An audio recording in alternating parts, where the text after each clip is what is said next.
Cyflix presents a classic gothic horror audiobook. You're listening to The Strange Case of Dr. Jekyll and Mr. Hyde by Robert Louis Stevenson. Welcome to this audiobook of The Strange Case of Dr. Jekyll and Mr. Hyde, a chilling classic by Robert Louis Stevenson. First published in 1886, this novella quickly became one of the most famous works of Gothic fiction, exploring the dual nature of man and the dark depths of the human soul. Robert Louis Stevenson, known for his gripping storytelling, takes us into the fog-laden streets of Victorian London, where a respected Dr. Henry Jekyll harbours a disturbing secret. By night, he transforms into the sinister Edward Hyde, a figure of pure malevolence who roams the city, committing unspeakable crimes. As the mystery unfolds, the line between man and monster begins to blur, leading to a terrifying revelation. What drives Dr. Jekyll to embrace his darker half? And can he ever escape the shadow of Mr. Hyde? Prepare yourself for a haunting psychological journey into the depths of human nature with The Strange Case of Dr. Jekyll and Mr. Hyde.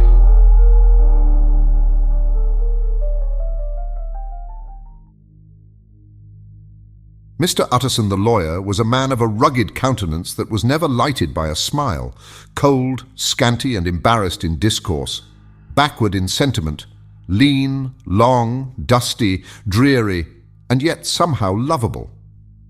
At friendly meetings, and when the wine was to his taste, something eminently human beaconed from his eye, something indeed which never found its way into his talk, but which spoke not only in these silent symbols of the after-dinner face, but more often and loudly in the acts of his life. He was austere with himself, drank gin when he was alone, to mortify a taste for vintages, and though he enjoyed the theatre, had not crossed the doors of one for 20 years. But he had an approved tolerance for others, sometimes wondering, almost with envy, at the high pressure of spirits involved in their misdeeds, and in any extremity inclined to help rather than to reprove. "I incline to Cain's heresy," he used to say quaintly. "I let my brother go to the devil in his own way." In this character, it was frequently his fortune to be the last reputable acquaintance and the last good influence in the lives of down-going men. And to such as these, so long as they came about his chambers, he never marked a shade of change in his demeanour. No doubt the feat was easy to Mr. Utterson, for he was undemonstrative at the best, and even his friendship seemed to be founded in a similar catholicity of good nature. It is the mark of a modest man to accept his friendly circle ready-made from the hands of opportunity, and that was the lawyer's way. His friends were those of his own blood or those whom he had known the longest. His affections, like ivy, were the growth of time. They implied no aptness in the object. Hence, no doubt, the bond that united him to Mr. Richard Enfield, his distant kinsman, the well-known man about town. It was a nut to crack for many what these two could see in each other, or what subject they could find in common. It was reported by those who encountered them in their Sunday walks that they said nothing, looked singularly dull, and would hail with obvious relief the appearance of a friend. For all that, the two men put the greatest store by these excursions, counted them the chief jewel of each week, and not only set aside occasions of pleasure, but even resisted the calls of business, that they might enjoy them uninterrupted. It chanced on one of these rambles that their way led them down a by-street in a busy quarter of London. The street was small and what is called quiet, but it drove a thriving trade on the weekdays. The inhabitants were all doing well, it seemed, and all emulously hoping to do better still, and laying out the surplus of their grains in coquetry, so that the shop fronts stood along that thoroughfare with an air of invitation, like rows of smiling saleswomen. Even on Sunday, when it veiled its more florid charms and lay comparatively empty of passage, the street shone out in contrast to its dingy neighbourhood, like a fire in a forest. And with its freshly painted shutters, well-polished brasses, and general cleanliness and gaiety of note, instantly caught and pleased the eye of the passenger. 2 doors from one corner, on the left hand going east, the line was broken by the entry of a court. And just at that point, a certain sinister block of building thrust forward its gable on the street. It was 2 stories high, showed no window, nothing but a door on the lower story and a blind forehead of discoloured wall on the upper, and bore in every feature the marks of prolonged and sordid negligence. The door, which was equipped with neither bell nor knocker, was blistered and distained. Tramps slouched into the recess and struck matches on the panels. Children kept shop upon the steps. The schoolboy had tried his knife on the mouldings. And for close on a generation, no one had appeared to drive away these random visitors or to repair their ravages. Mr. Enfield and the lawyer were on the other side of the by-street, but when they came abreast of the entry, the former lifted up his cane and pointed. "Did you ever remark that door?" he asked. And when his companion had replied in the affirmative, "It is connected in my mind," added he, "with a very odd story." "Indeed," said Mr. Utterson with a slight change of voice. "And what was that?" "Well, it was this way," returned Mr. Enfield. "I was coming home from some place at the end of the world, about 3 o'clock of a black winter morning, and my way lay through a part of town where there was literally nothing to be seen but lamps. Street after street, and all the folks asleep. Street after street, all lighted up as if for a procession, and all as empty as a church. Till at last I got into that state of mind when a man listens and begins to long for the sight of a policeman. All at once I saw 2 figures. One a little man who was stumping along eastward at a good walk, and the other a girl of maybe 8 or 10 who was running as hard as she was able down a cross street. Well, sir, the 2 ran into one another naturally enough at the corner, and then came the horrible part of the thing, for the man trampled calmly over the child's body and left her screaming on the ground. It sounds nothing to hear, but it was hellish to see. It wasn't like a man, it was like some damned juggernaut. I gave a few halloa, took to my heels, collared my gentleman, and brought him back to where there was already quite a group about the screaming child. He was perfectly cool and made no resistance, but gave me one look, so ugly that it brought out the sweat on me like running. The people who had turned out were the girl's own family, and pretty soon the doctor for whom she had been sent put in his appearance. Well, the child was not much the worse, more frightened, according to the sawbones, and there, you might have supposed, would be an end to it. But there was one curious circumstance.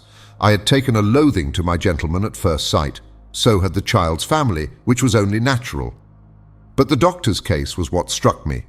He was the usual cut-and-dry apothecary, of no particular age and colour, with a strong Edinburgh accent, and about as emotional as a bagpipe. Well, sir, he was like the rest of us. Every time he looked at my prisoner, I saw that sawbones turn sick and white with the desire to kill him. I knew what was in his mind, just as he knew what was in mine, and killing being out of the question, we did the next best. We told the man we could and would make such a scandal out of this as should make his name stink from one end of London to the other. If he had any friends or any credit, we undertook that he should lose them, and all the time, as we were pitching it in red hot, we were keeping the women off him as best we could, for they were as wild as harpies. I never saw a circle of such hateful faces, and there was the man in the middle, with a kind of black sneering coolness, frightened too, I could see that, but carrying it off, sir, really like Satan. "If you choose to make capital out of this accident," said he, "I am naturally helpless. No gentleman but wishes to avoid a scene," says he. "Name your figure." Well, we screwed him up to £100 for the child's family. He would have clearly liked to stick out, but there was something about the lot of us that meant mischief, and at last he struck. The next thing was to get the money, and where do you think he carried us but to that place with the door? Whipped out a key, went in, and presently came back with the matter of £10 in gold and a cheque for the balance on Coutts's, drawn payable to bearer and signed with a name that I can't mention, though it's one of the points of my story. But it was a name at least very well known and often printed. The figure was stiff, but the signature was good for more than that if it was only genuine. I took the liberty of pointing out to my gentleman that the whole business looked apocryphal, and that a man does not, in real life, walk into a cellar door at 4 a.m. and come out with another man's cheque for close upon £100.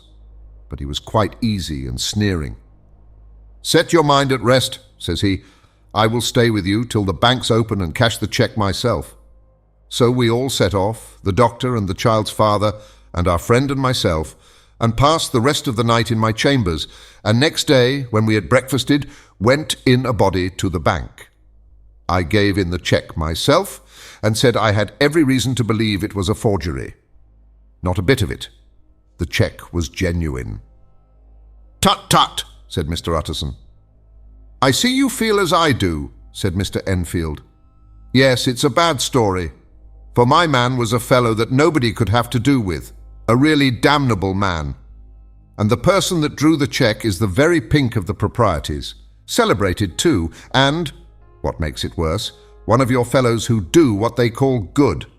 Blackmail, I suppose, an honest man paying through the nose for some of the capers of his youth. Blackmail House is what I call the place with the door, in consequence. Though even that, you know, is far from explaining all," he added, and with the words fell into a vein of musing. From this he was recalled by Mr. Utterson asking rather suddenly, "And you don't know if the drawer of the cheque lives there?" "A likely place, isn't it?" returned Mr. Enfield. "But I happen to have noticed his address. He lives in some square or other." "And you never asked about the place with the door?" said Mr. Utterson. "No, sir, I had a delicacy," was the reply. "I feel very strongly about putting questions. It partakes too much of the style of the day of judgment. You start a question, and it's like starting a stone. You sit quietly on the top of a hill, and away the stone goes, starting others. And presently some bland old bird, the last you would have thought of, is knocked on the head in his own back garden, and the family have to change their name. No, sir, I make it a rule of mine. The more it looks like Queer Street, the less I ask." "A very good rule, too," said the lawyer. "But I have studied the place for myself," continued Mr. Enfield. "It seems scarcely a house. There is no other door, and nobody goes in or out of that one but, once in a great while, the gentleman of my adventure. There are 3 windows looking on the court on the first floor, none below. The windows are always shut, but they're clean. And then there is a chimney which is generally smoking, so somebody must live there. And yet it's not so sure, for the buildings are so packed together about the court that it's hard to say where one ends and another begins." The pair walked on again for a while in silence, and then, "Enfield," said Mr. Utterson, "that's a good rule of yours." "Yes, I think it is," returned Enfield. "But for all that," continued the lawyer, "there's one point I want to ask.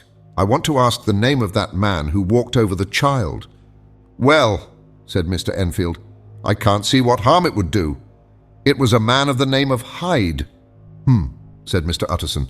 "What sort of a man is he to see?" "He is not easy to describe. There is something wrong with his appearance, something displeasing, something downright detestable. I never saw a man I so disliked, and yet I scarce know why. He must be deformed somewhere. He gives a strong feeling of deformity, although I couldn't specify the point. He's an extraordinary-looking man, and yet I really can name nothing out of the way. No, sir, I can make no hand of it. I can't describe him, and it's not want of memory, for I declare I can see him this moment." Mr. Utterson again walked some way in silence and obviously under a weight of consideration. "You are sure he used a key?" he inquired at last. "My dear sir," began Enfield, surprised out of himself. "Yes, I know," said Utterson. "I know it must seem strange. The fact is, if I do not ask you the name of the other party, it is because I know it already. You see, Richard, your tale has gone home. If you have been inexact in any point, you had better correct it." "I think you might have warned me," returned the other with a touch of sullenness. "But I have been pedantically exact, as you call it. The fellow had a key, and what's more, he has it still. I saw him use it not a week ago." Mr. Utterson sighed deeply, but said never a word. and the young man presently resumed. "Here is another lesson to say nothing," said he. "I am ashamed of my long tongue. Let us make a bargain never to refer to this again." "With all my heart," said the lawyer. "I shake hands on that, Richard." That evening, Mr. Utterson came home to his bachelor house in sombre spirits and sat down to dinner without relish. It was his custom of a Sunday, when this meal was over, to sit close by the fire, a volume of some dry divinity on his reading desk, until the clock of the neighbouring church rang out the hour of 12, when he would go soberly and gratefully to bed. On this night, however, as soon as the cloth was taken away, he took up a candle and went into his business room. There he opened his safe, took from the most private part of it a document endorsed on the envelope as Dr. Jekyll's will, and sat down with a clouded brow to study its contents. The will was holograph, for Mr. Utterson, though he took charge of it now that it was made, had refused to lend the least assistance in the making of it. It provided not only that in case of the decease of Henry Jekyll, Maryland, DCL, LLD, FRS, etc., all his possessions were to pass into the hands of his friend and benefactor Edward Hyde, but that in case of Dr. Jekyll's disappearance or unexplained absence for any period exceeding 3 calendar months, the said Edward Hyde should step into the said Henry Jekyll's shoes without further delay, and free from any burthen or obligation beyond the payment of a few small sums to the members of the doctor's household. This document had long been the lawyer's eyesore. It offended him both as a lawyer and as a lover of the sane and customary sides of life, to whom the fanciful was the immodest. And hitherto it was his ignorance of Mr. Hyde that had swelled his indignation. Now, by a sudden turn, it was his knowledge. It was already bad enough when the name was but a name of which he could learn no more. It was worse when it began to be clothed upon with detestable attributes. And out of the shifting, insubstantial mists that had so long baffled his eye, there leaped up the sudden, definite presentment of a fiend. "I thought it was madness," he said, as he replaced the obnoxious paper in the safe. "And now I begin to fear it is disgrace." With that he blew out his candle, put on a greatcoat, and set forth in the direction of Cavendish Square, that citadel of medicine, where his friend, the great Dr. Lanyon, had his house and received his crowding patients. If anyone knows, it will be Lanyon, he had thought. The solemn butler knew and welcomed him. He was subjected to no stage of delay, but ushered direct from the door to the dining room, where Dr. Lanyon sat alone over his wine. This was a hearty, healthy, dapper, red-faced gentleman, with a shock of hair prematurely white and a boisterous and decided manner. At sight of Mr. Utterson, he sprang up from his chair and welcomed him with both hands. The geniality, as was the way of the man, was somewhat theatrical to the eye, but it reposed on genuine feeling. For these two were old friends, old mates both at school and college, both thorough respecters of themselves and of each other, and what does not always follow, men who thoroughly enjoyed each other's company. After a little rambling talk, the lawyer led up to the subject which so disagreeably preoccupied his mind. "I suppose, Lanyon," said he, "you and I must be the two oldest friends that Henry Jekyll has?" "I wish the friends were younger," chuckled Dr. Lanyon. "But I suppose we are. And what of that? I see little of him now." "Indeed?" said Utterson. "I thought you had a bond of common interest." "We had," was the reply. "But it is more than 10 years since Henry Jekyll became too fanciful for me. He began to go wrong in mind. And though of course I continue to take an interest in him for old sake's sake, as they say, I see and I have seen devilish little of the man. Such unscientific balderdash," added the doctor, flushing suddenly purple, "would have estranged Damon and Pythias." This little spirit of temper was somewhat of a relief to Mr. Utterson. They have only differed on some point of science, he thought, and being a man of no scientific passions, except in the matter of conveyancing, he even added, "It is nothing worse than that." He gave his friend a few seconds to recover his composure, and then approached the question he had come to put. "Did you ever come across a protégé of his? One Hyde?" he asked. "Hyde?" repeated Lanyon. "No, never heard of him. Since my time." That was the amount of information that the lawyer carried back with him to the great dark bed on which he tossed to and fro, until the small hours of the morning began to grow large. It was a night of little ease to his toiling mind, toiling in mere darkness and besieged by questions. 6 o'clock struck on the bells of the church that was so conveniently near to Mr. Utterson's dwelling, and still he was digging at the problem. Hitherto it had touched him on the intellectual side alone, but now his imagination also was engaged, or rather enslaved, and as he lay and tossed in the gross darkness of the night and the curtained room, Mr. Enfield's tale went by before his mind in a scroll of lighted pictures. He would be aware of the great field of lamps of a nocturnal city, then of the figure of a man walking swiftly, then of a child running from the doctor's. And then these met, and that human juggernaut trod the child down and passed on regardless of her screams. Or else he would see a room in a rich house where his friend lay asleep, dreaming and smiling at his dreams. And then the door of that room would be opened, the curtains of the bed plucked apart, the sleeper recalled, and lo, there would stand by his side a figure to whom power was given, and even at that dead hour he must rise and do its bidding. The figure in these two phases haunted the lawyer all night, and if at any time he dozed over, it was but to see it glide more stealthily through sleeping houses, or move the more swiftly and still the more swiftly, even to dizziness, through wider labyrinths of lamp-lighted city, and at every street corner crush a child and leave her screaming. And still the figure had no face by which he might know it. Even in his dreams it had no face, or one that baffled him and melted before his eyes. And thus it was that there sprang up and grew apace in the lawyer's mind a singularly strong, almost an inordinate curiosity to behold the features of the real Meister Hyde. If he could but once set eyes on him, he thought the mystery would lighten and perhaps roll altogether away, as was the habit of mysterious things when well examined. He might see a reason for his friend's strange preference or bondage, call it which you please, and even for the startling clause of the will. At least it would be a face worth seeing, the face of a man who was without bowels of mercy, a face which had but to show itself to raise up, in the mind of the unimpressionable Enfield, a spirit of enduring hatred.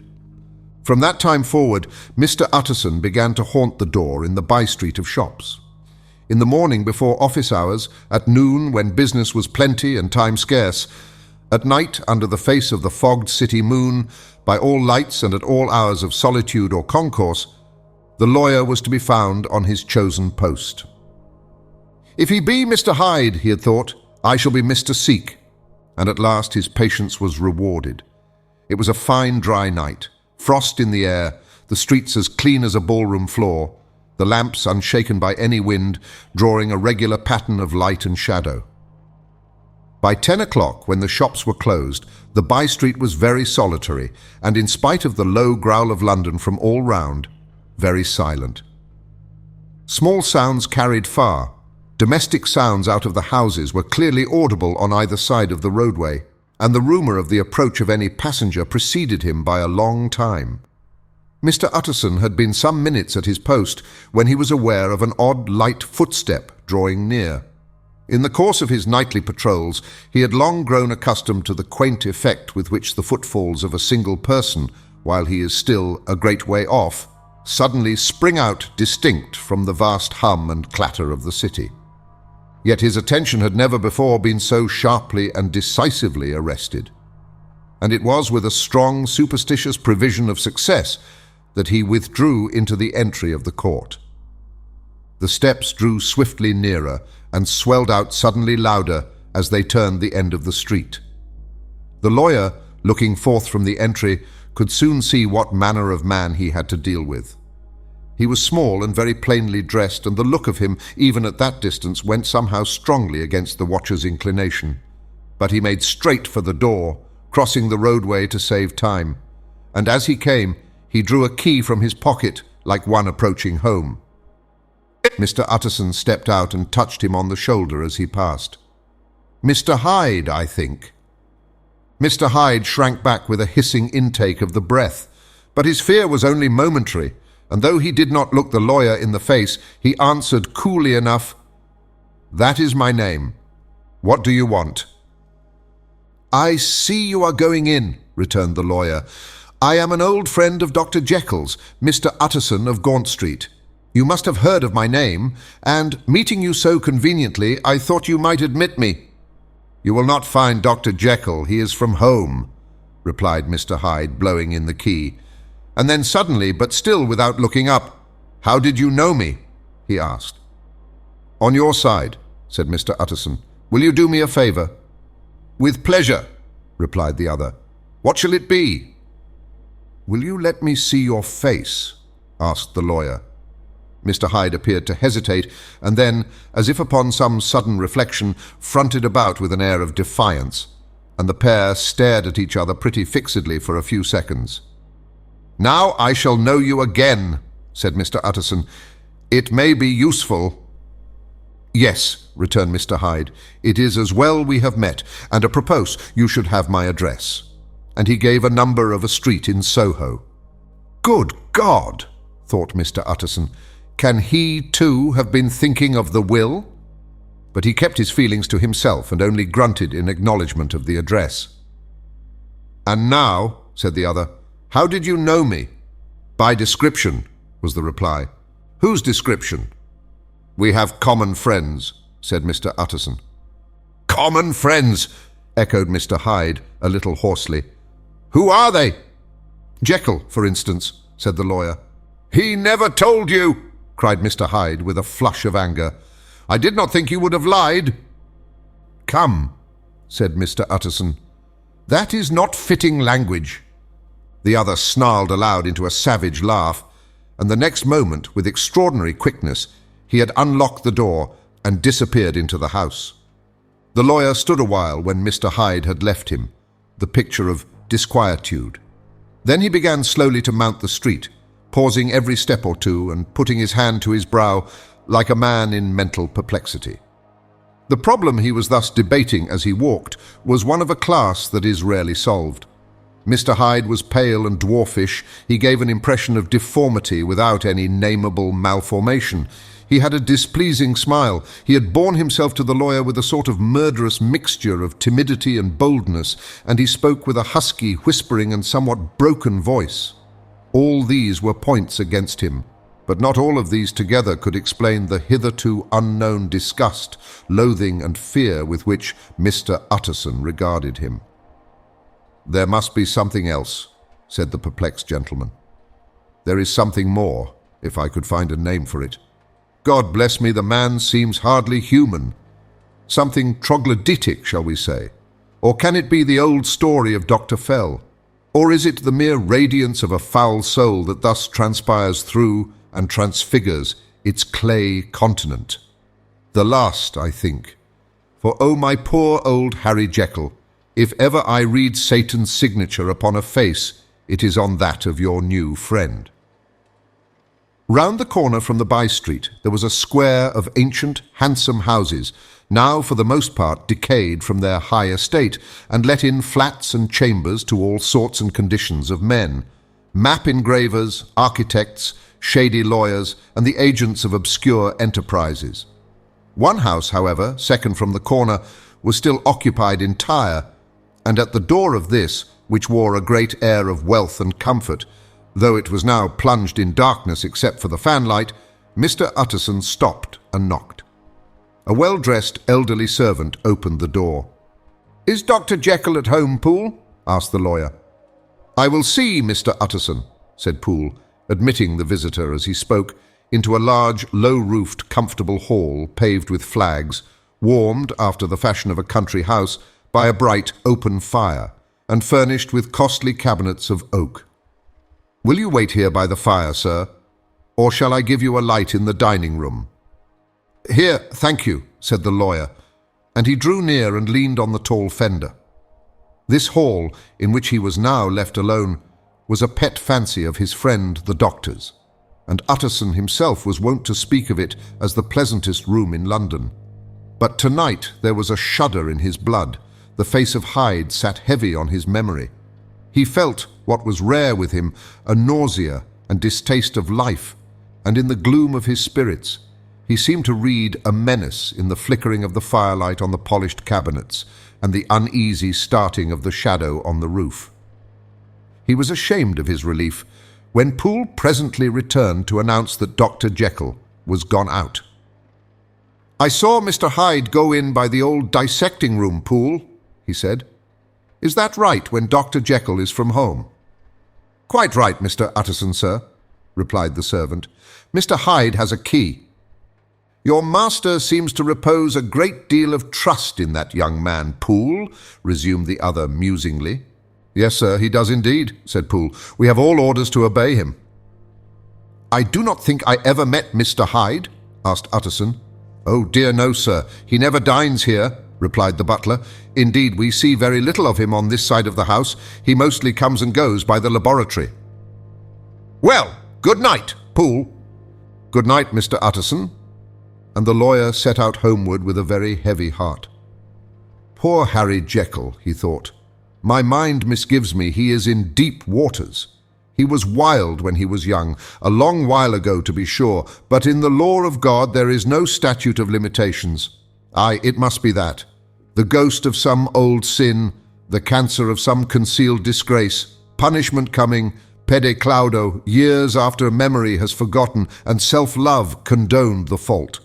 And the lawyer, scared by the thought, brooded a while on his own past, groping in all the corners of memory, lest by chance some jack-in-the-box of an old iniquity should leap to light there. His past was fairly blameless. Few men could read the rolls of their life with less apprehension. Yet he was humbled to the dust by the many ill things he had done, and raised up again into a sober and fearful gratitude by the many he had come so near to doing yet avoided. And then, by a return on his former subject, he conceived a spark of hope. This Master Hyde, if he were studied, thought he, must have secrets of his own. Black secrets by the look of him, secrets compared to which poor Jekyll's worst would be like sunshine. Things cannot continue as they are. It turns me cold to think of this creature stealing like a thief to Harry's bedside. Poor Harry, what awakening! And the danger of it. For if this Hyde suspects the existence of the will, he may grow impatient to inherit. I must put my shoulders to the wheel. If Jekyll will but let me, he added, if Jekyll will only let me.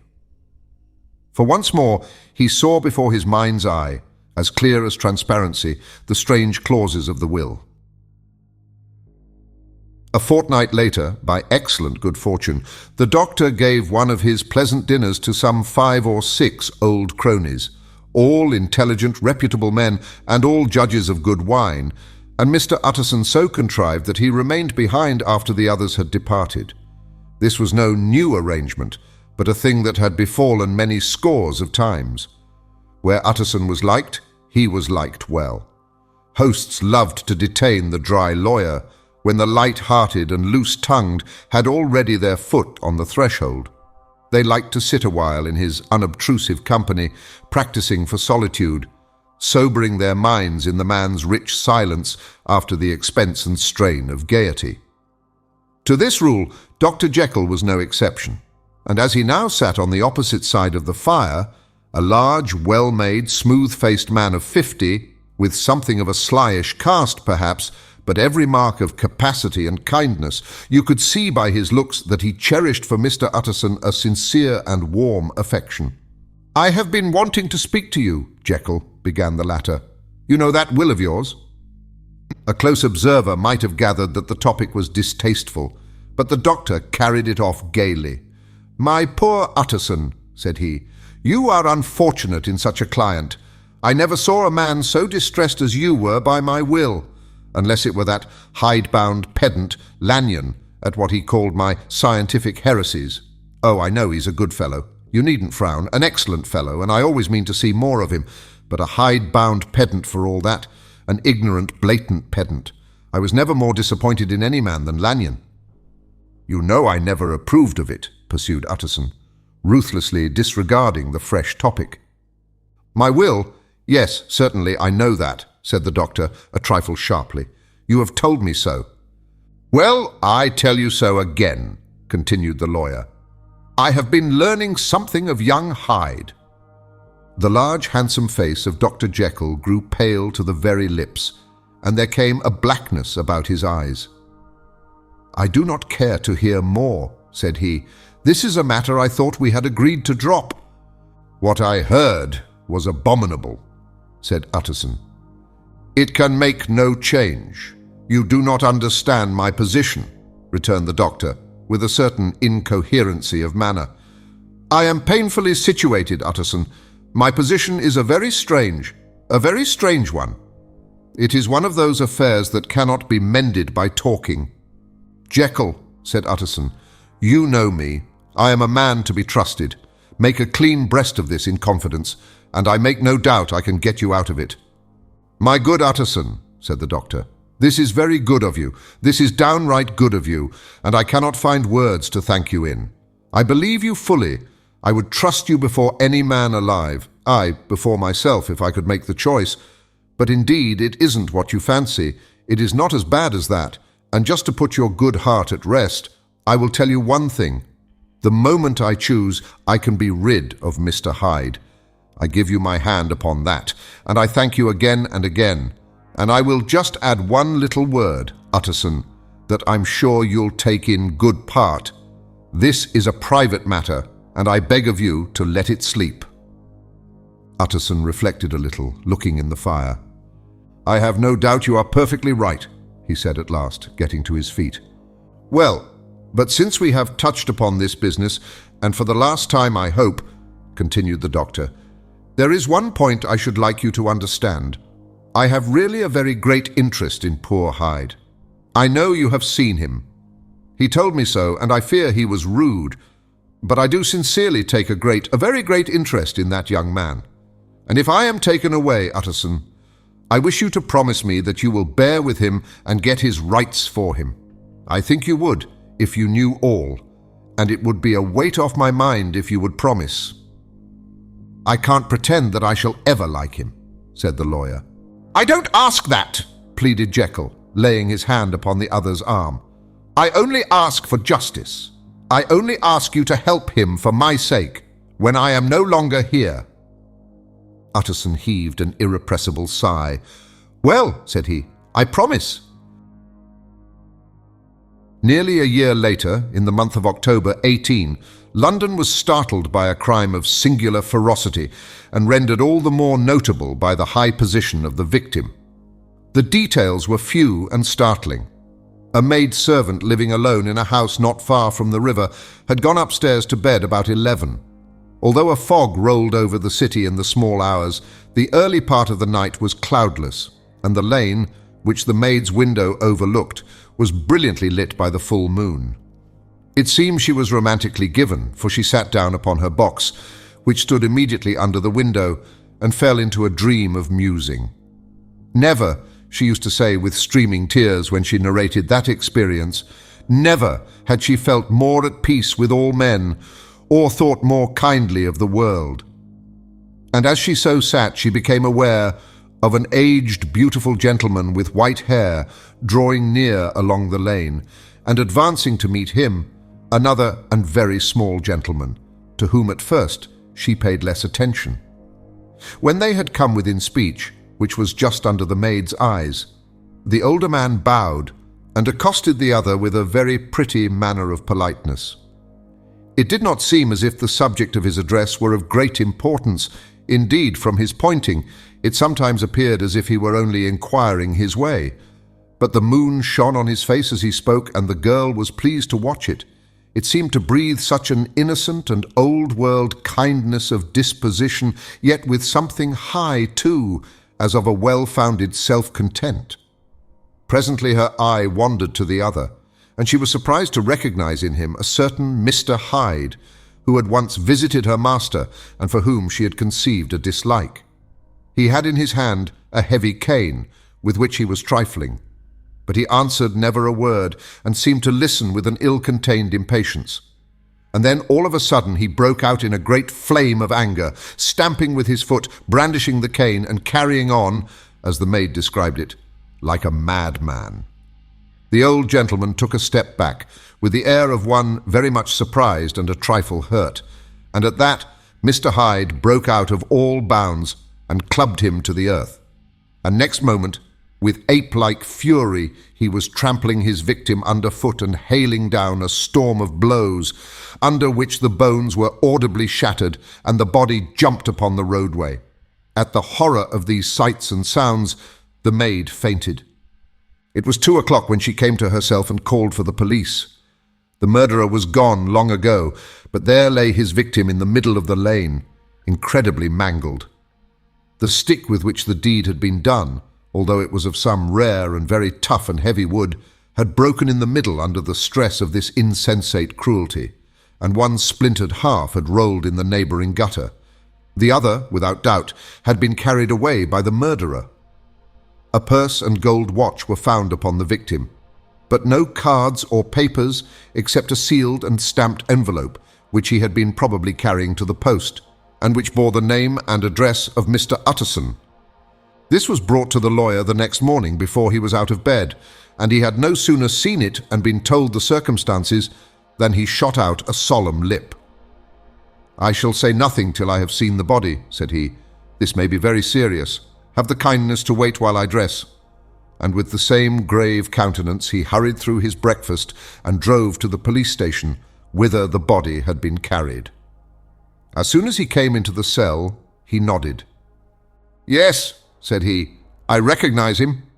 I'm sorry to say that this is Sir Danvers Carew." "Good God, sir!" exclaimed the officer. "Is it possible?"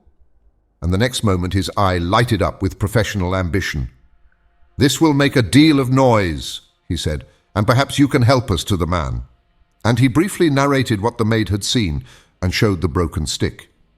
Mr. Utterson had already quailed at the name of Hyde, but when the stick was laid before him, he could doubt no longer. Broken and battered as it was, he recognized it for one that he had himself presented many years before to Henry Jekyll.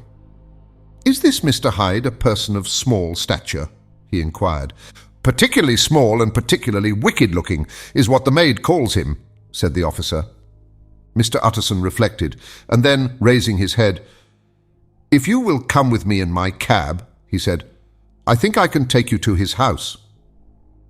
It was by this time about 9 in the morning, and the first fog of the season.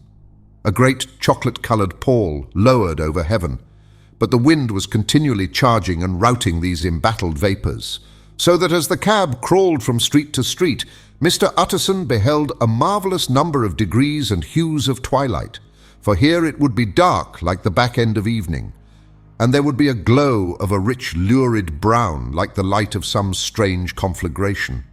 And here, for a moment, the fog would be quite broken up, and a haggard shaft of daylight would glance in between the swirling wreaths.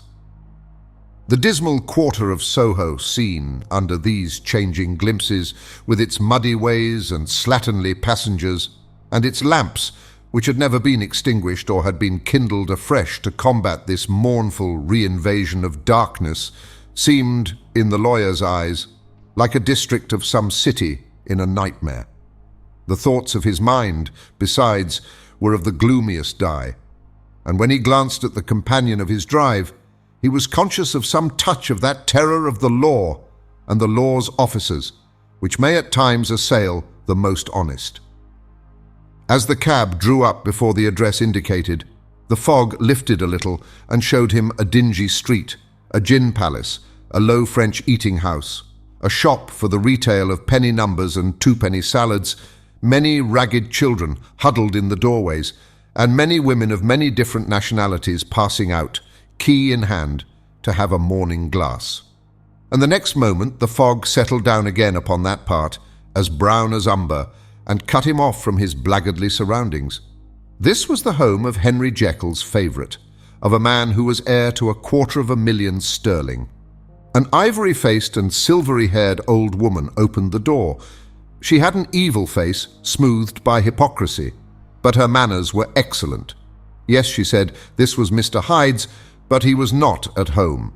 He had been in that night very late, but he had gone away again in less than an hour. There was nothing strange in that. His habits were very irregular, and he was often absent. For instance, it was nearly 2 months since she had seen him till yesterday.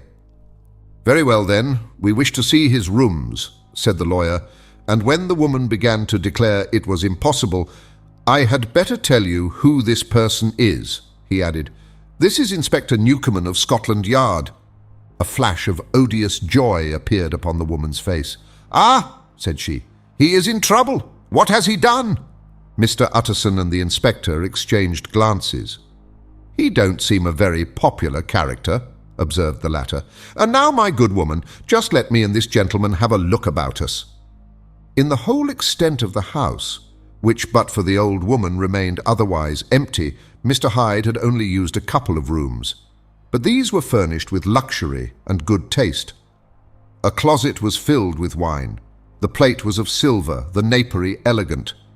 A good picture hung upon the walls, a gift, as Utterson supposed, from Henry Jekyll, who was much of a connoisseur, and the carpets were of many plies and agreeable in colour. At this moment, however, the rooms bore every mark of having been recently and hurriedly ransacked. Clothes lay about the floor, with their pockets inside out. Lockfast drawers stood open, and on the hearth there lay a pile of grey ashes, as though many papers had been burned. From these embers the inspector disinterred the butt end of a green cheque-book, which had resisted the action of the fire. The other half of the stick was found behind the door. And as this clinched his suspicions, the officer declared himself delighted. A visit to the bank, where several £1,000s were found to be lying to the murderer's credit, completed his gratification. "You may depend upon it, sir," he told Mr. Utterson. "I have him in my hand. He must have lost his head, or he never would have left the stick, or above all burned the cheque-book. Why, money's life to the man. We have nothing to do but wait for him at the bank and get out the handbills." This last, however, was not so easy of accomplishment, for Mr. Hyde had numbered few familiars. Even the master of the servant-maid had only seen him twice. His family could nowhere be traced.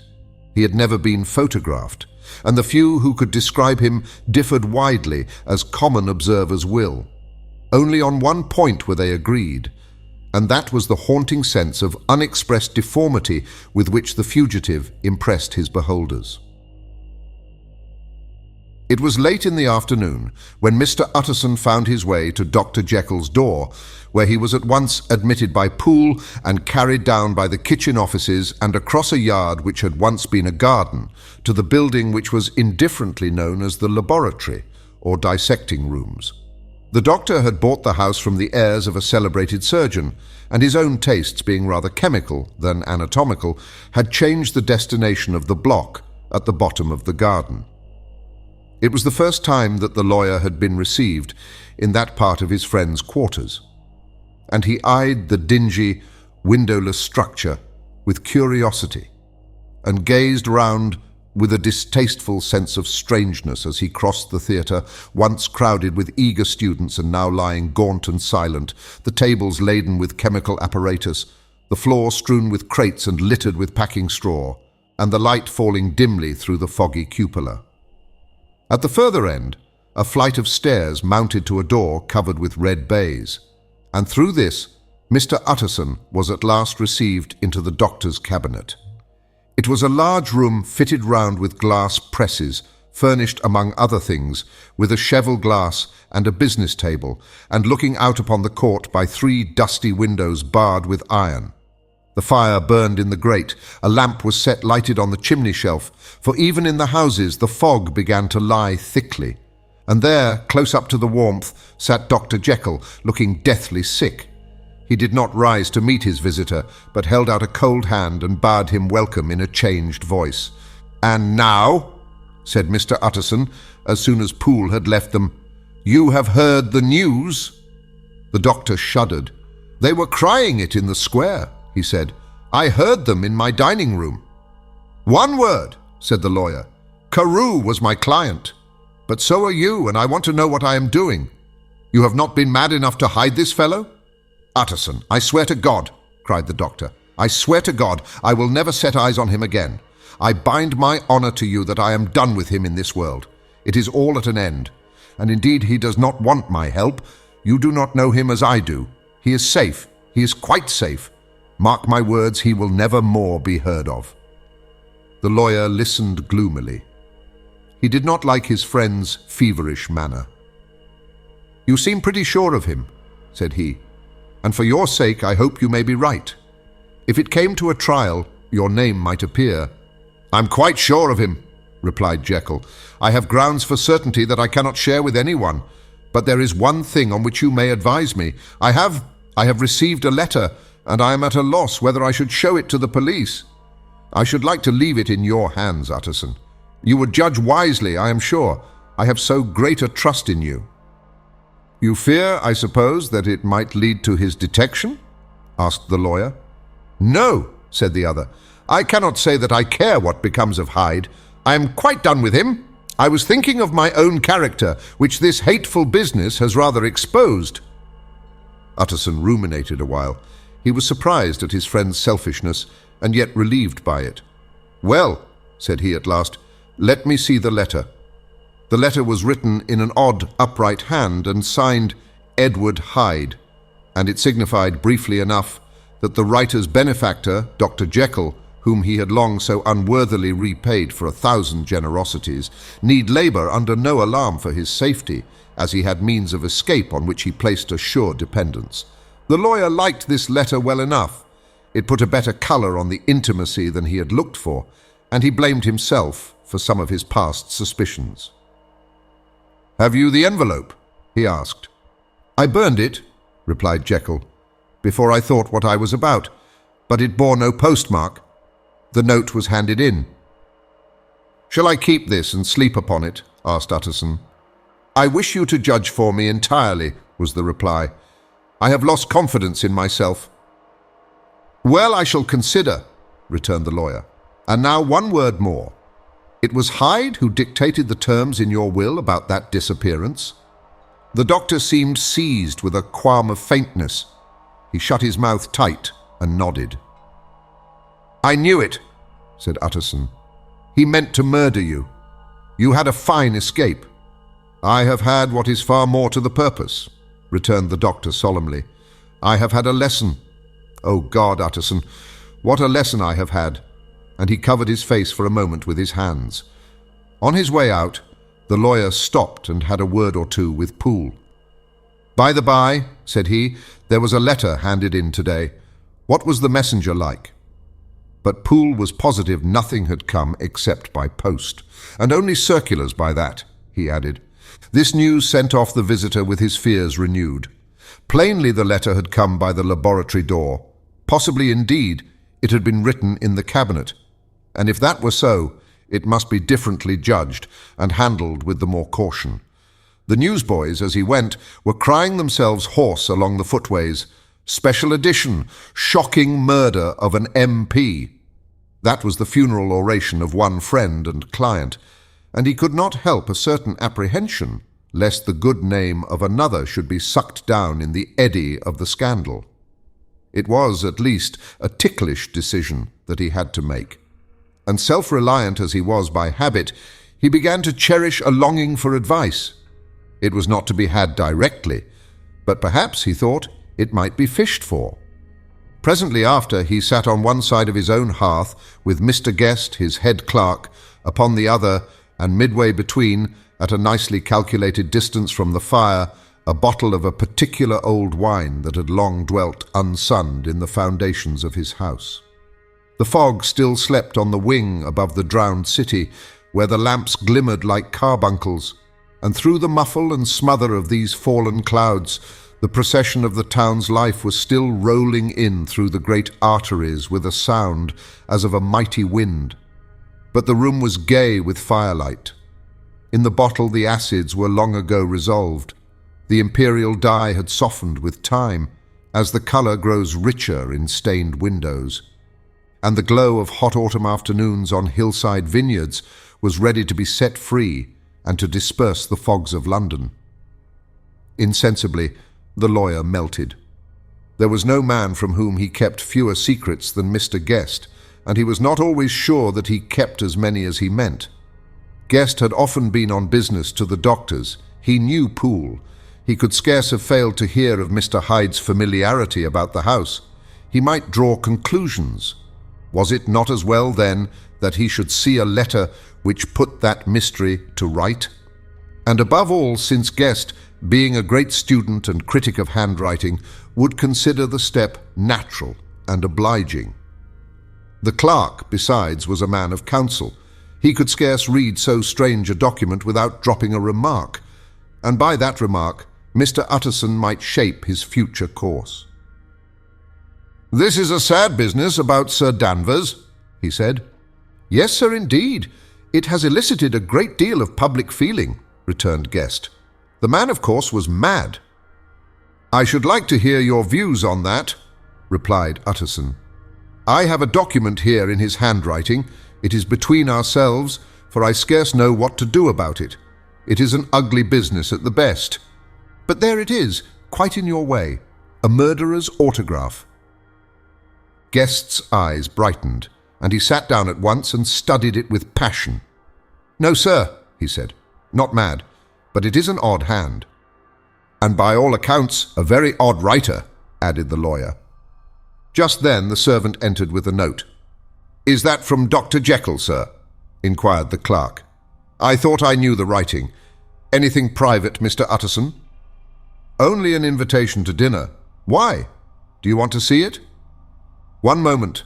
I thank you, sir." And the clerk laid the 2 sheets of paper alongside and sedulously compared their contents. "Thank you, sir," he said at last, returning both. "It's a very interesting autograph." There was a pause, during which Mr. Utterson struggled with himself.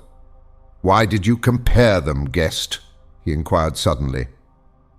"Well, sir," returned the clerk, "there's a rather singular resemblance. The 2 hands are in many points identical, only differently sloped." "Rather quaint," said Utterson. "It is, as you say, rather quaint," returned Guest. "And I wouldn't speak of this note, you know," said the master. "No, sir," said the clerk. "I understand." But no sooner was Mr. Utterson alone that night than he locked the note into his safe, where it reposed from that time forward.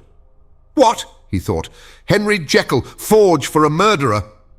And his blood ran cold in his veins. Time ran on. Thousands of pounds were offered in reward, for the death of Sir Danvers was resented as a public injury. But Mr. Hyde had disappeared out of the ken of the police as though he had never existed. Much of his past was unearthed, indeed, and all disreputable. Tales came out of the man's cruelty, at once so callous and violent, of his vile life, of his strange associates, of the hatred that seemed to have surrounded his career, but of his present whereabouts, not a whisper. From the time he had left the house in Soho on the morning of the murder, he was simply blotted out. And gradually, as time drew on, Mr. Utterson began to recover from the hotness of his alarm and to grow more at quiet with himself. The death of Sir Danvers was, to his way of thinking, more than paid for by the disappearance of Mr. Hyde. Now that that evil influence had been withdrawn, a new life began for Dr. Jekyll. He came out of his seclusion, renewed relations with his friends, became once more their familiar guest and entertainer, and whilst he had always been known for charities, he was now no less distinguished for religion. He was busy, he was much in the open air, he did good, his face seemed to open and brighten, as if with an inward consciousness of service, and for more than 2 months the doctor was at peace. On the 8th of January, Utterson had dined at the doctor's with a small party. Lanyon had been there, and the face of the host had looked from one to the other as in the old days when the trio were inseparable friends. On the 12th, and again on the 14th, the door was shut against the lawyer. The doctor was confined to the house, Poole said, and saw no one. On the 15th, he tried again, and was again refused, and having now been used for the last 2 months to see his friend almost daily, He found this return of solitude to weigh upon his spirits. The 5th night he had in guest to dine with him, and the 6th he betook himself to Dr. Lanyon's. There at least he was not denied admittance, but when he came in he was shocked at the change which had taken place in the doctor's appearance. He had his death warrant written legibly upon his face. The rosy man had grown pale, his flesh had fallen away, he was visibly balder and older. And yet it was not so much these tokens of a swift physical decay that arrested the lawyer's notice, as a look in the eye and quality of manner that seemed to testify to some deep-seated terror of the mind. It was unlikely that the doctor should fear death, and yet that was what Utterson was tempted to suspect. Yes, he thought, he is a doctor. He must know his own state, and that his days are counted, and the knowledge is more than he can bear. And yet when Utterson remarked on his ill looks, it was with an air of great firmness that Lanyon declared himself a doomed man. "I have had a shock," he said, "and I shall never recover. It is a question of weeks." "Well, life has been pleasant. I liked it." "Yes, sir, I used to like it. I sometimes think if we knew all, we should be more glad to get away." "Jekyll is ill too," observed Utterson. "Have you seen him?" But Lanyon's face changed and he held up a trembling hand. "I wish to see or hear no more of Dr. Jekyll," he said in a loud, unsteady voice. "I am quite done with that person, and I beg that you will spare me any allusion to one whom I regard as dead." "Tut, tut," said Mr. Utterson, and then, after a considerable pause, "Can't I do anything?" he inquired. "We are 3 very old friends, Lanyon. We shall not live to make others." "Nothing can be done," returned Lanyon. "Ask himself." "He will not see me," said the lawyer. "I am not surprised at that," was the reply. "Some day, Utterson, after I am dead, you may perhaps come to learn the right and wrong of this. I cannot tell you. And in the meantime, if you can sit and talk with me of other things, for God's sake, stay and do so. But if you cannot keep clear of this accursed topic, then in God's name go, for I cannot bear it." As soon as he got home, Utterson sat down and wrote to Jekyll, complaining of his exclusion from the house and asking the cause of this unhappy break with Lanyon. And the next day brought him a long answer, often very pathetically worded and sometimes darkly mysterious in drift. The quarrel with Lanyon was incurable. "I do not blame our old friend," Jekyll wrote, "but I share his view that we must never meet. I mean from henceforth to lead a life of extreme seclusion. You must not be surprised, nor must you doubt my friendship, if my door is often shut even to you. You must suffer me to go my own dark way. I have brought on myself a punishment and a danger that I cannot name. If I am the chief of sinners, I am the chief of sufferers also. I could not think that this earth contained a place for sufferings and terrors so unmanning. And you can do but one thing, Utterson, to lighten this destiny, and that is to respect my silence." Utterson was amazed. The dark influence of Hyde had been withdrawn. The doctor had returned to his old tasks and amities. A week ago the prospect had smiled with every promise of a cheerful and an honoured age. And now, in a moment, friendship and peace of mind and the whole tenor of his life were wrecked. So great and unprepared a change pointed to madness. But in view of Lanyon's manner and words, there must lie for it some deeper ground. A week afterwards, Dr. Lanyon took to his bed, and in something less than a fortnight, he was dead. The night after the funeral, at which he had been sadly affected, Utterson locked the door of his business room, and sitting there by the light of a melancholy candle, drew out and set before him an envelope addressed by the hand and sealed with the seal of his dead friend. "Private, for the hands of G.J. Utterson alone, and in case of his predeceased to be destroyed unread," so it was emphatically superscribed, and the lawyer dreaded to behold the contents. "I have buried one friend today," he thought. "What if this should cost me another?" And then he condemned the fear as a disloyalty and broke the seal. Within there was another enclosure, likewise sealed, and marked upon the cover as "Not to be opened till the death or disappearance of Dr. Henry Jekyll." Utterson could not trust his eyes. Yes, it was disappearance. Here again, as in the mad will which he had long ago restored to its author, here again were the idea of a disappearance and the name of Henry Jekyll bracketed. But in the will, that idea had sprung from the sinister suggestion of the man Hyde. It was set there with a purpose all too plain and horrible. Written by the hand of Lanyon, what should it mean? A great curiosity came on the trustee to disregard the prohibition and dive at once to the bottom of these mysteries. But professional honor and faith to his dead friend were stringent obligations, and the packet slept in the inmost corner of his private safe. It is one thing to mortify curiosity, another to conquer it, and it may be doubted if, from that day forth, Utterson desired the society of his surviving friend with the same eagerness. He thought of him kindly, but his thoughts were disquieted and fearful. He went to call indeed, but he was perhaps relieved to be denied admittance. Perhaps in his heart he preferred to speak with Poole upon the doorstep and surrounded by the air and sounds of the open city, rather than to be admitted into that house of voluntary bondage, and to sit and speak with its inscrutable recluse. Poole had indeed no very pleasant news to communicate. The doctor, it appeared, now more than ever confined himself to the cabinet over the laboratory, where he would sometimes even sleep. He was out of spirits. He had grown very silent. He did not read. It seemed as if he had something on his mind. Utterson became so used to the unvarying character of these reports that he fell off little by little in the frequency of his visits. It chanced on Sunday, when Mr. Utterson was on his usual walk with Mr. Enfield, that their way lay once again through the by-street, and that when they came in front of the door, both stopped to gaze on it. "Well," said Enfield, "that story's at an end at least. We shall never see more of Mr. Hyde." "I hope not," said Utterson. "Did I ever tell you that I once saw him and shared your feeling of repulsion?" "It was impossible to do the one without the other," returned Enfield. "And by the way, what an ass you must have thought me, not to know that this was a back way to Dr. Jekyll's. It was partly your own fault that I found it out, even when I did." "So you found it out, did you?" said Utterson.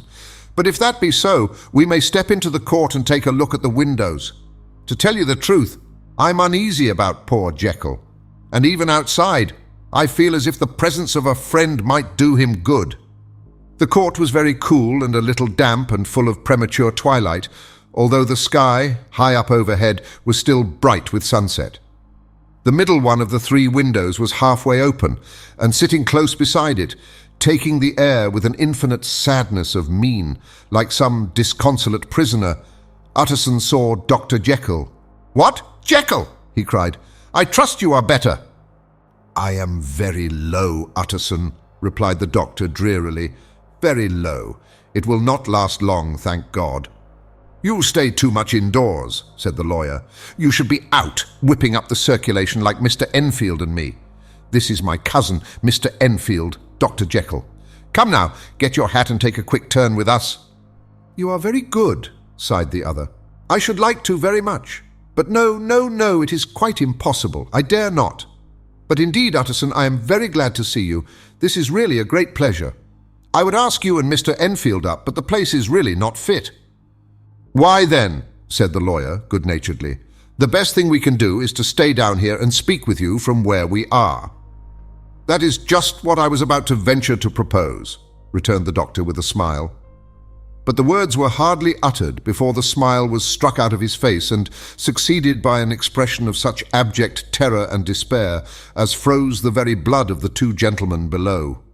They saw it but for a glimpse, for the window was instantly thrust down, but that glimpse had been sufficient, and they turned and left the court without a word.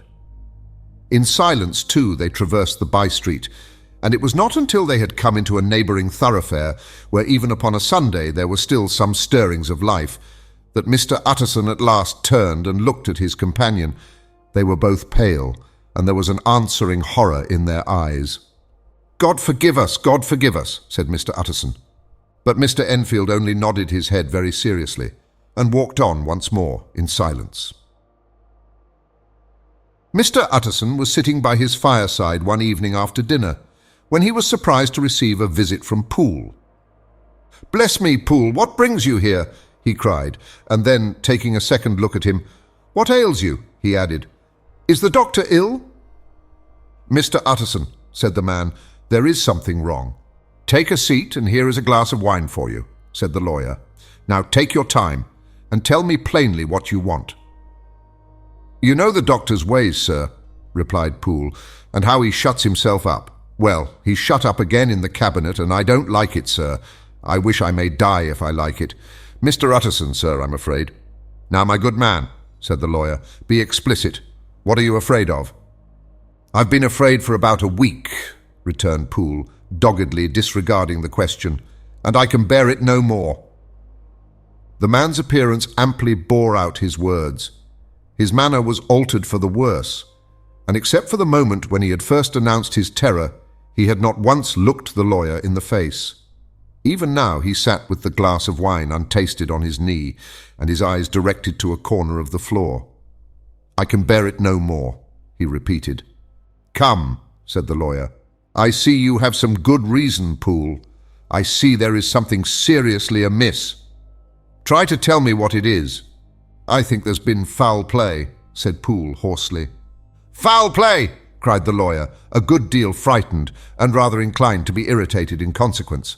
"What foul play? What does the man mean?" "I daren't say, sir," was the answer. "But will you come along with me and see for yourself?"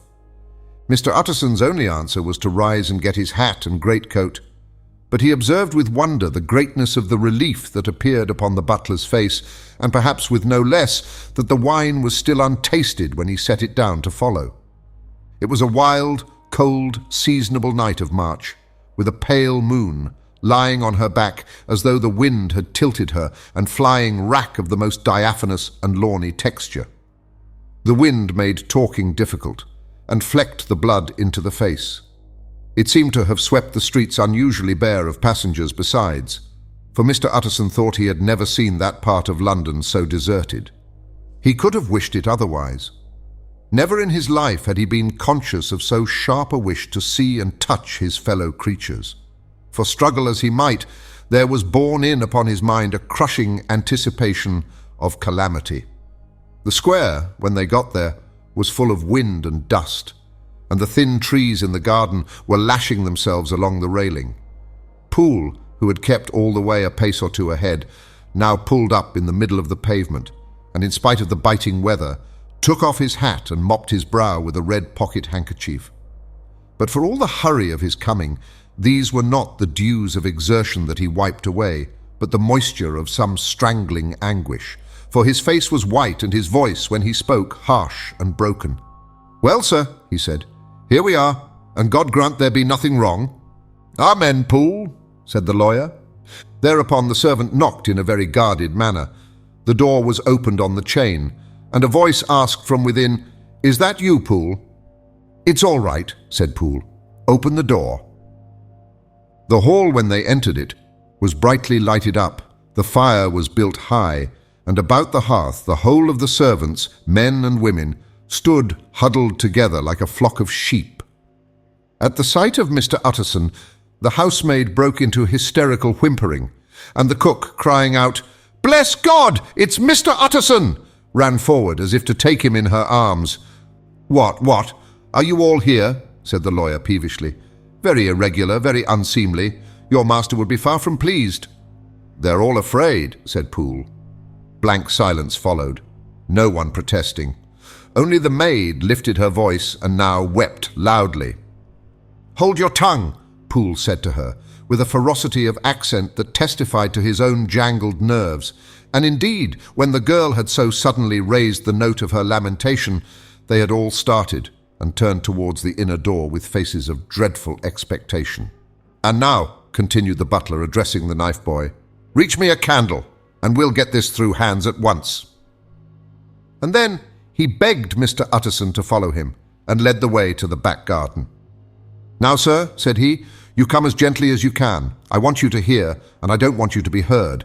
And see here, sir, if by any chance he was to ask you in, don't go." Mr. Utterson's nerves, at this unlooked-for termination, gave a jerk that nearly threw him from his balance, but he recollected his courage and followed the butler into the laboratory building through the surgical theatre, with its lumber of crates and bottles, to the foot of the stair. Here Poole motioned him to stand on one side and listen, while he himself, setting down the candle and making a great and obvious call on his resolution, mounted the steps and knocked with a somewhat uncertain hand on the red baize of the cabinet door. "Mr. Utterson, sir, asking to see you," he called, and even as he did so, once more violently signed to the lawyer to give ear. A voice answered from within. "Tell him I cannot see anyone," it said complainingly. "Thank you, sir," said Poole, with a note of something like triumph in his voice, and taking up his candle, he led Mr. Utterson back across the yard and into the great kitchen, where the fire was out and the beetles were leaping on the floor. "Sir," he said, looking Mr. Utterson in the eyes, "was that my master's voice?" "It seems much changed," replied the lawyer, very pale but giving look for look. "Changed? Well, yes, I think so," said the butler. "Have I been 20 years in this man's house to be deceived about his voice? No, sir. Master's made away with. He was made away with 8 days ago when we heard him cry out upon the name of God, and who's in there instead of him and why it stays there is a thing that cries to heaven, Mr. Utterson." "This is a very strange tale, Poole. This is rather a wild tale, my man," said Mr. Utterson, biting his finger. "Suppose it were as you suppose. Supposing Dr. Jekyll to have been, well, murdered, what could induce the murderer to stay? That won't hold water. It doesn't commend itself to reason." "Well, Mr. Utterson, you are a hard man to satisfy. But I'll do it yet," said Poole. "All this last week, you must know him or it, whatever it is that lives in that cabinet, has been crying night and day for some sort of medicine and cannot get it to his mind.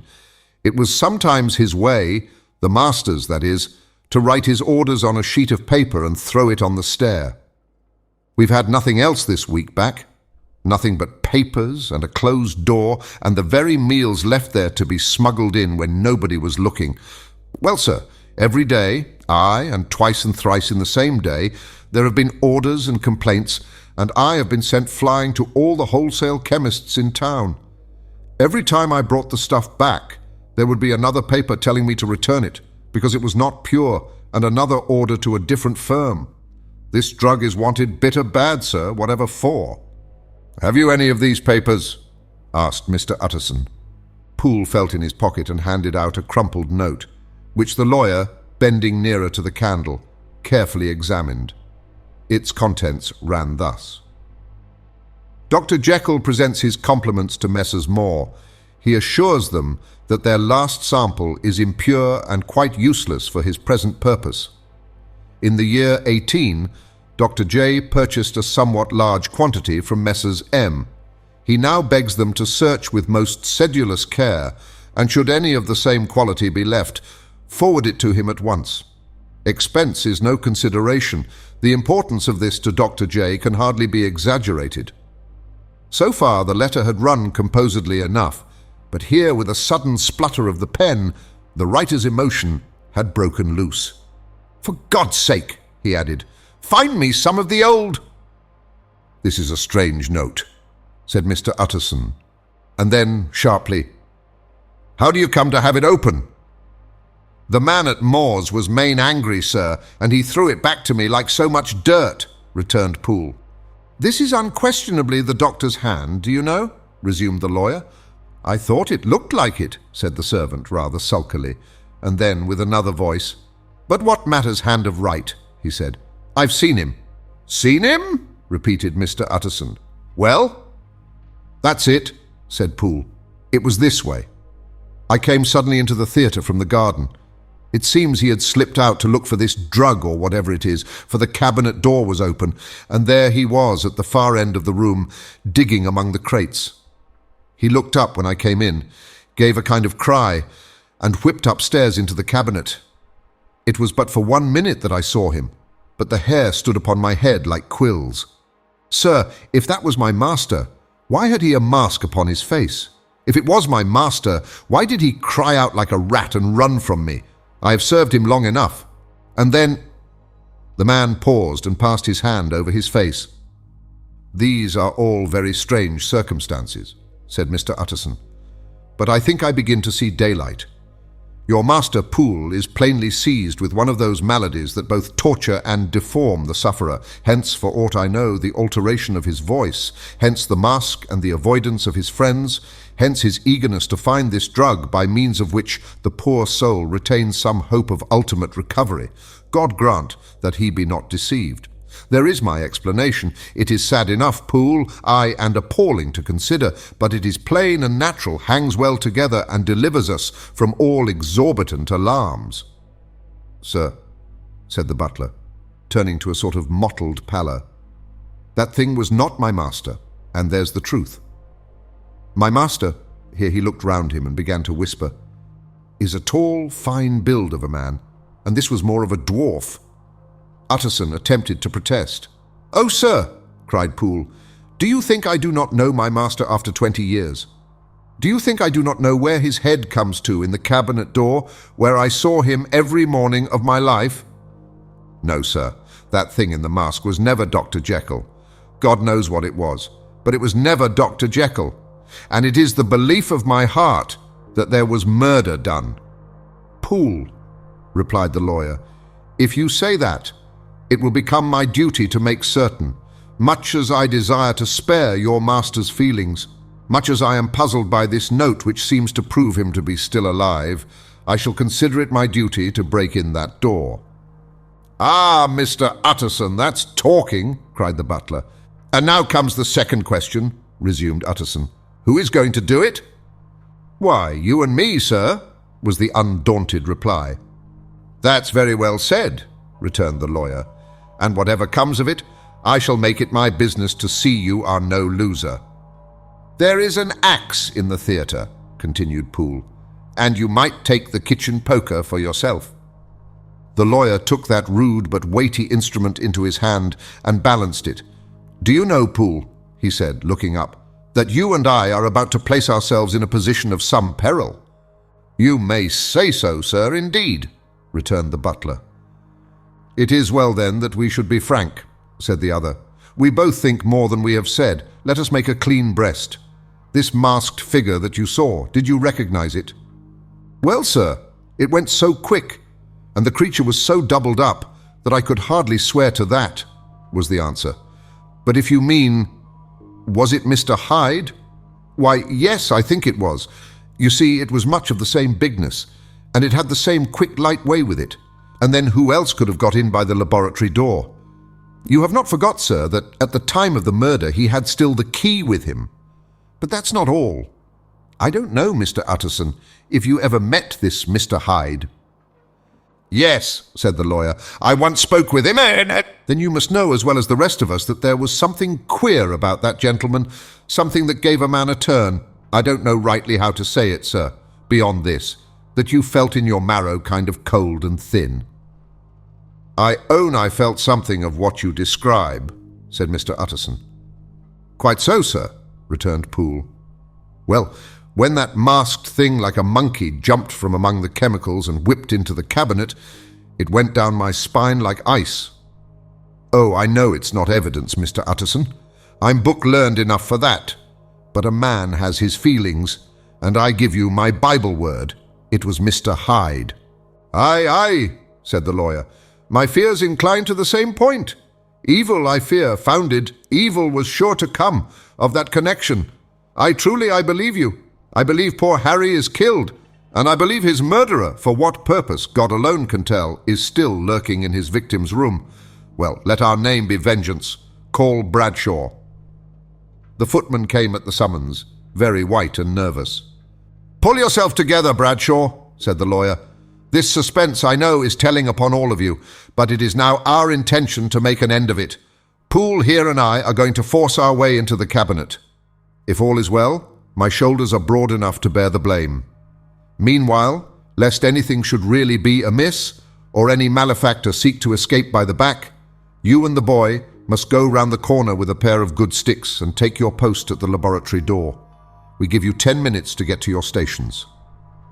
As Bradshaw left, the lawyer looked at his watch.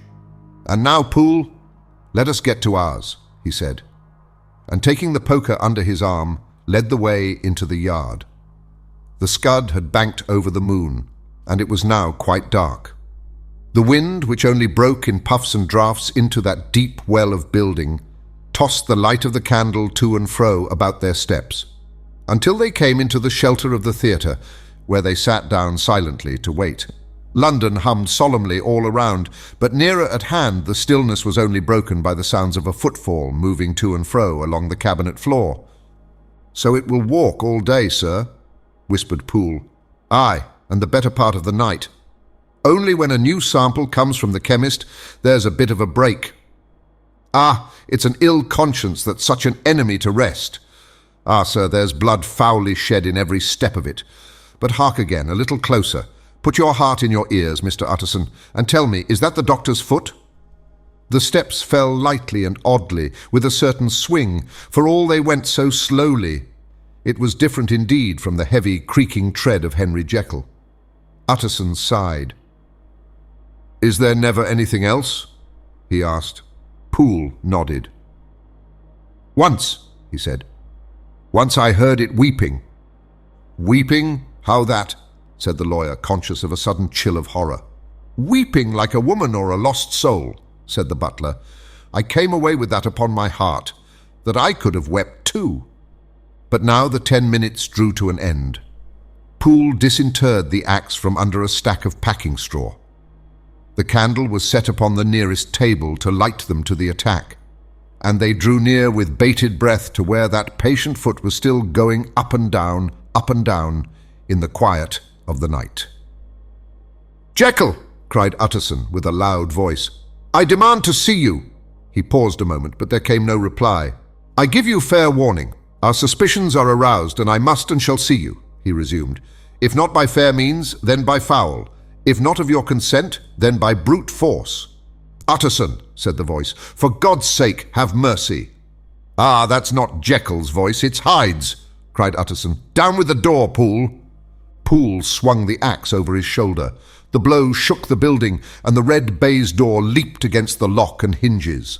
A dismal screech, as of mere animal terror, rang from the cabinet. Up went the axe again, and again the panels crashed and the frame bounded. 4 times the blow fell, but the wood was tough, and the fittings were of excellent workmanship. And it was not until the 5th that the lock burst, and the wreck of the door fell inwards on the carpet. The besiegers, appalled by their own riot and the stillness that had succeeded, stood back a little and peered in.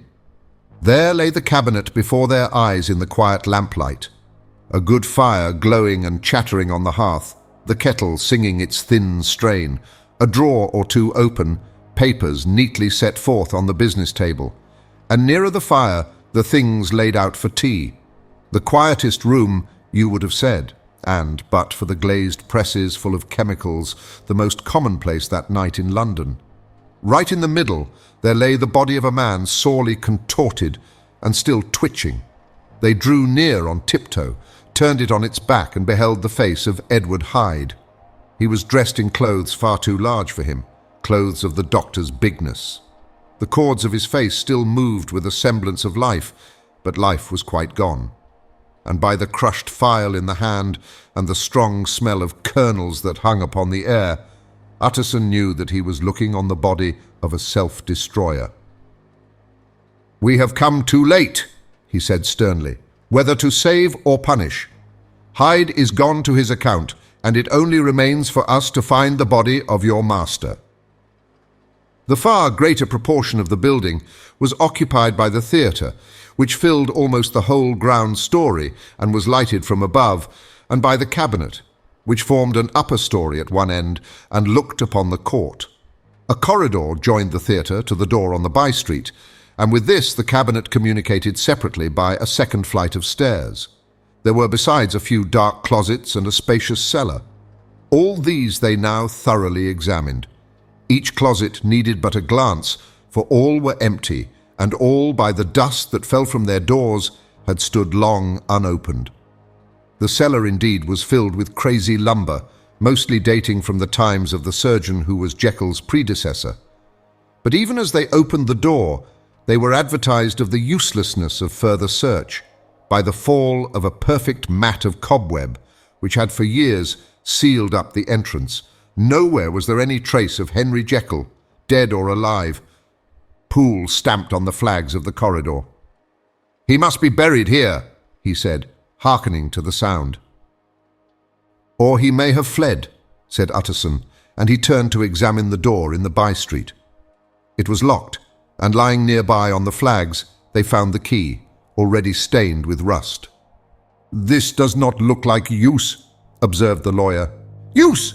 echoed Poole. "Do you not see, sir, it is broken, much as if a man had stamped on it." "Aye," continued Utterson, "and the fractures too are rusty." The two men looked at each other with a scare. "This is beyond me, Poole," said the lawyer. "Let us go back to the cabinet." They mounted the stair in silence, and still with an occasional awestruck glance at the dead body, proceeded more thoroughly to examine the contents of the cabinet. At one table there were traces of chemical work, various measured heaps of some white salt being laid on glass saucers, as though for an experiment in which the unhappy man had been prevented.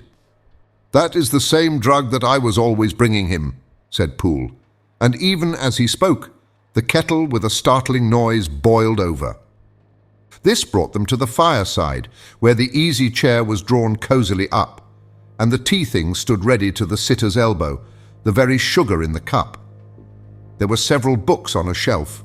One lay beside the tea-things open, and Utterson was amazed to find it a copy of a pious work, for which Jekyll had several times expressed a great esteem, annotated in his own hand with startling blasphemies. Next, in the course of their review of the chamber, the searchers came to the cheval glass, into whose depths they looked with an involuntary horror. But it was so turned as to show them nothing but the rosy glow playing on the roof, the fire sparkling in 100 repetitions along the glazed front of the presses, and their own pale and fearful countenances stooping to look in. "This glass has seen some strange things, sir," whispered Poole. "And surely none stranger than itself," echoed the lawyer in the same tones. "For what did Jekyll—" He caught himself up at the word with a start, and then, conquering the weakness, "What could Jekyll want with it?" he said. "You may say that," said Poole. Next, they turned to the business table. On the desk, among the neat array of papers, a large envelope was uppermost, and bore, in the doctor's hand, the name of Mr. Utterson. The lawyer unsealed it, and several enclosures fell to the floor. The first was a will, drawn in the same eccentric terms as the one which he had returned 6 months before, to serve as a testament in case of death and as a deed of gift in case of disappearance. But in place of the name of Edward Hyde, the lawyer, with indescribable amazement, read the name of Gabriel John Utterson. He looked at Poole and then back at the paper, and last of all at the dead malefactor stretched upon the carpet. "My head goes round," he said. "He has been all these days in possession. He had no cause to like me. He must have raged to see himself displaced, and he has not destroyed this document." He caught up the next paper. It was a brief note in the doctor's hand and dated at the top.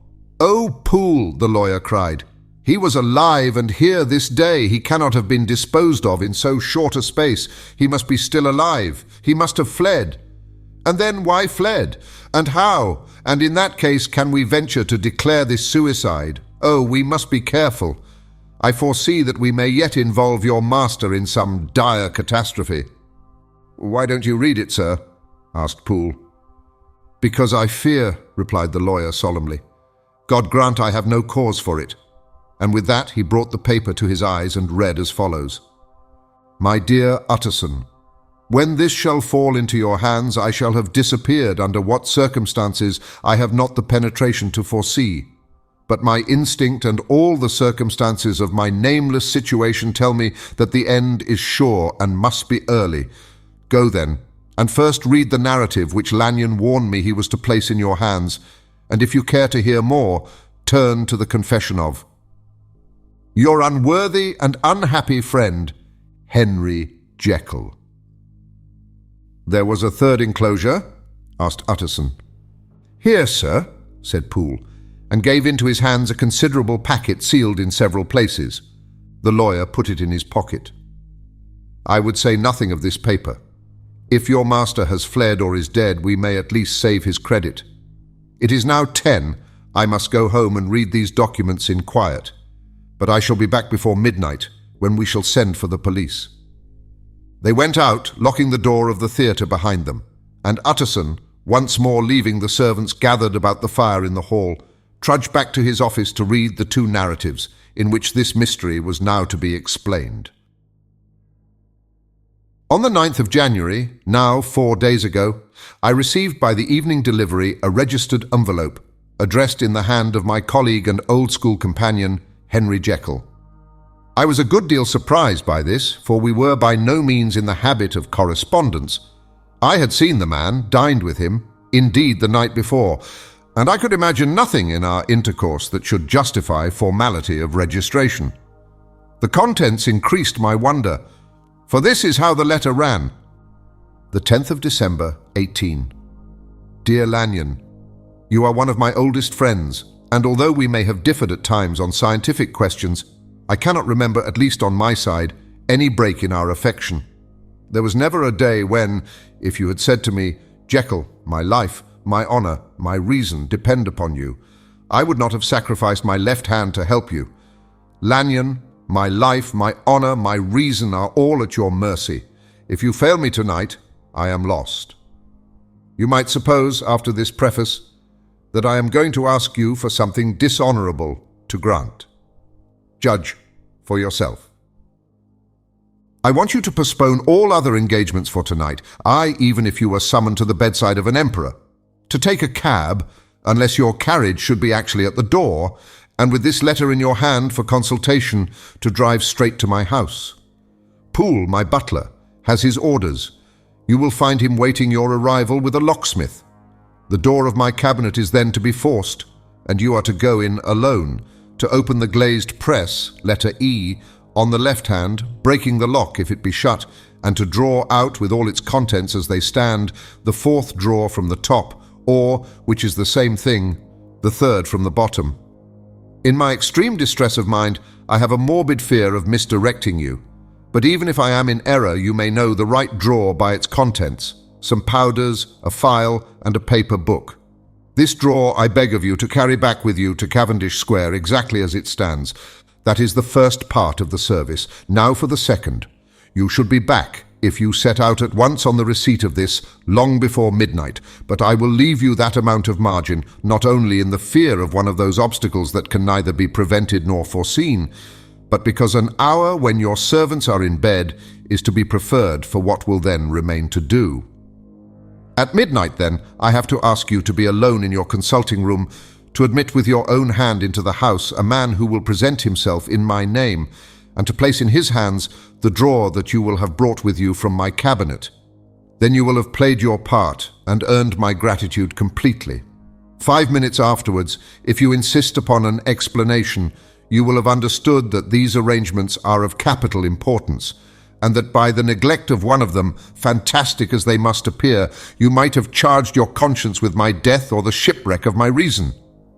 Confident as I am that you will not trifle with this appeal, my heart sinks and my hand trembles at the bare thought of such a possibility. Think of me at this hour, in a strange place, labouring under a blackness of distress that no fancy can exaggerate, and yet well aware that, if you will but punctually serve me, my troubles will roll away like a story that is told. Serve me, my dear Lanyon, and save. Your friend, H.J. P.S. I had already sealed this up when a fresh terror struck upon my soul. It is possible that the post office may fail me, and this letter not come into your hands until tomorrow morning. In that case, dear Lanyon, do my errand when it shall be most convenient for you in the course of the day. And once more, expect my messenger at midnight. It may then already be too late, and if that night passes without event, you will know that you have seen the last of Henry Jekyll. Upon the reading of this letter, I made sure my colleague was insane. But till that was proved beyond the possibility of doubt, I felt bound to do as he requested. The less I understood of this farrago, the less I was in a position to judge of its importance, and an appeal so worded could not be set aside without a grave responsibility.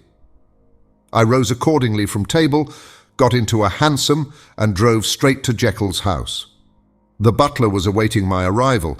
He had received by the same post as mine a registered letter of instruction, and had sent at once for a locksmith and a carpenter. The tradesmen came while we were yet speaking, and we moved in a body to old Dr. Denman's surgical theatre, from which, as you are doubtless aware, Jekyll's private cabinet is most conveniently entered. The door was very strong, the lock excellent. The carpenter avowed he would have great trouble and have to do much damage if force were to be used, and the locksmith was near despair. But this last was a handy fellow, and after 2 hours' work, the door stood open. The press marked E was unlocked, and I took out the drawer, had it filled up with straw and tied in a sheet, and returned with it to Cavendish Square. Here I proceeded to examine its contents. The powders were neatly enough made up, but not with the nicety of the dispensing chemist, so that it was plain they were of Jekyll's private manufacture, and when I opened one of the wrappers I found what seemed to me a simple crystalline salt of a white colour. The phial, to which I next turned my attention, might have been about half full of a blood-red liquor, which was highly pungent to the sense of smell, and seemed to me to contain phosphorus and some volatile ether. At the other ingredients I could make no guess.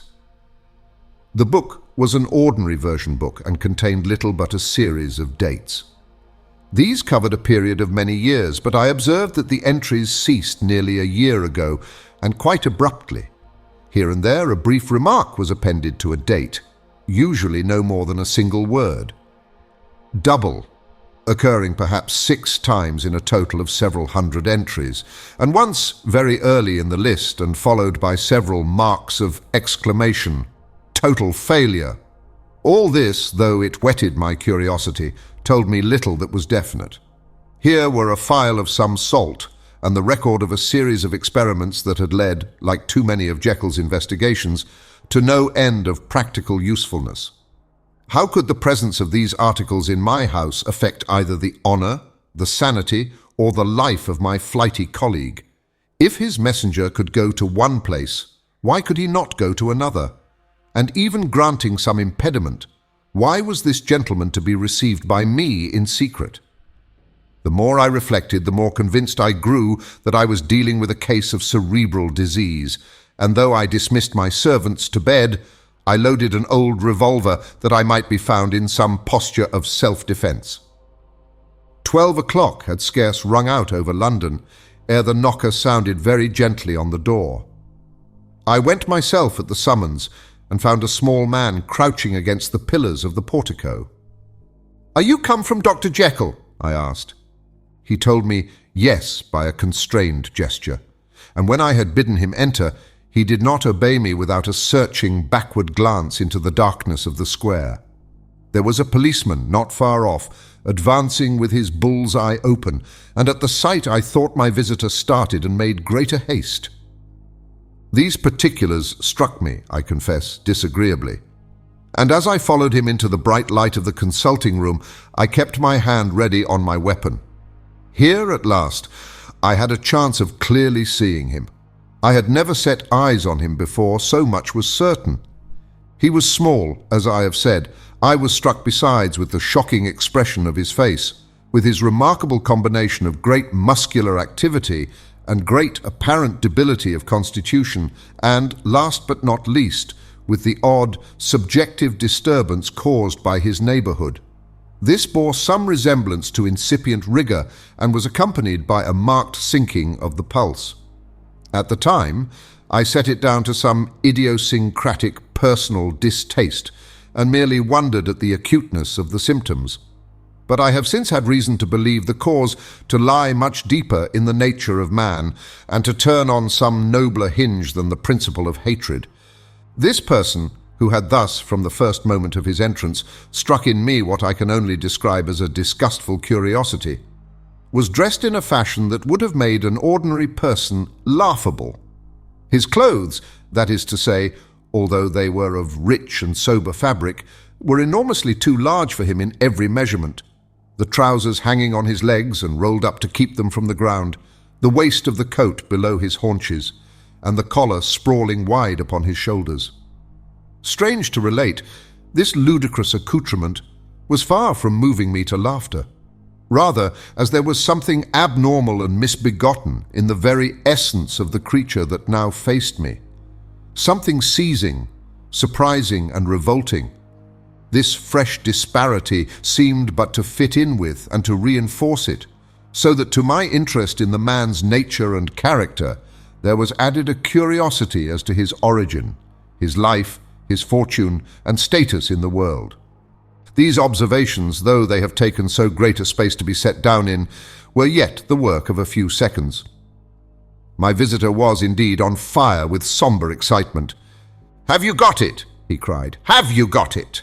And so lively was his impatience that he even laid his hand upon my arm and sought to shake me.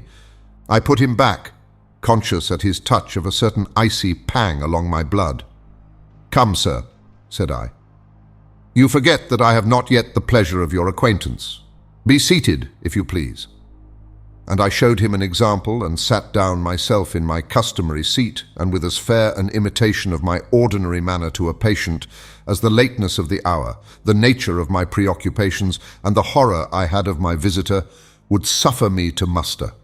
"I beg your pardon, Dr. Lanyon," he replied civilly enough. "What you say is very well founded, and my impatience has shown its heels to my politeness. I come here at the instance of your colleague, Dr. Henry Jekyll, on a piece of business of some moment, and I understood." He paused and put his hand to his throat, and I could see, in spite of his collected manner, that he was wrestling against the approaches of the hysteria I understood a draw. But here I took pity on my visitor's suspense, and some perhaps on my own growing curiosity. "There it is, sir," said I, pointing to the drawer, where it lay on the floor behind a table and still covered with the sheet. He sprang to it and then paused and laid his hand upon his heart. I could hear his teeth grate with the convulsive action of his jaws, and his face was so ghastly to see that I grew alarmed both for his life and reason. "Compose yourself," said I. He turned a dreadful smile to me, and as if with the decision of despair, plucked away the sheet. At sight of the contents, he uttered one loud sob of such immense relief that I sat petrified. And the next moment, in a voice that was already fairly well under control, "Have you a graduated glass?" he asked. I rose from my place with something of an effort and gave him what he asked.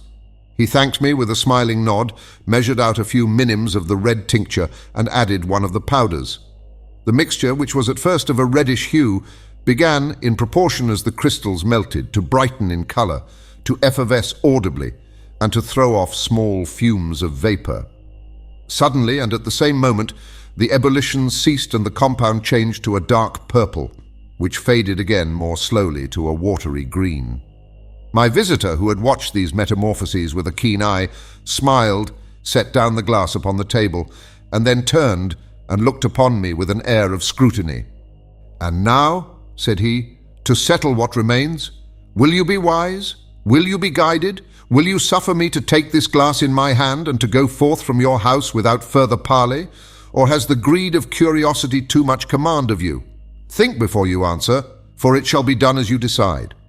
As you decide, you shall be left as you were before, and neither richer nor wiser, unless the sense of service rendered to a man in mortal distress may be counted as a kind of riches of the soul.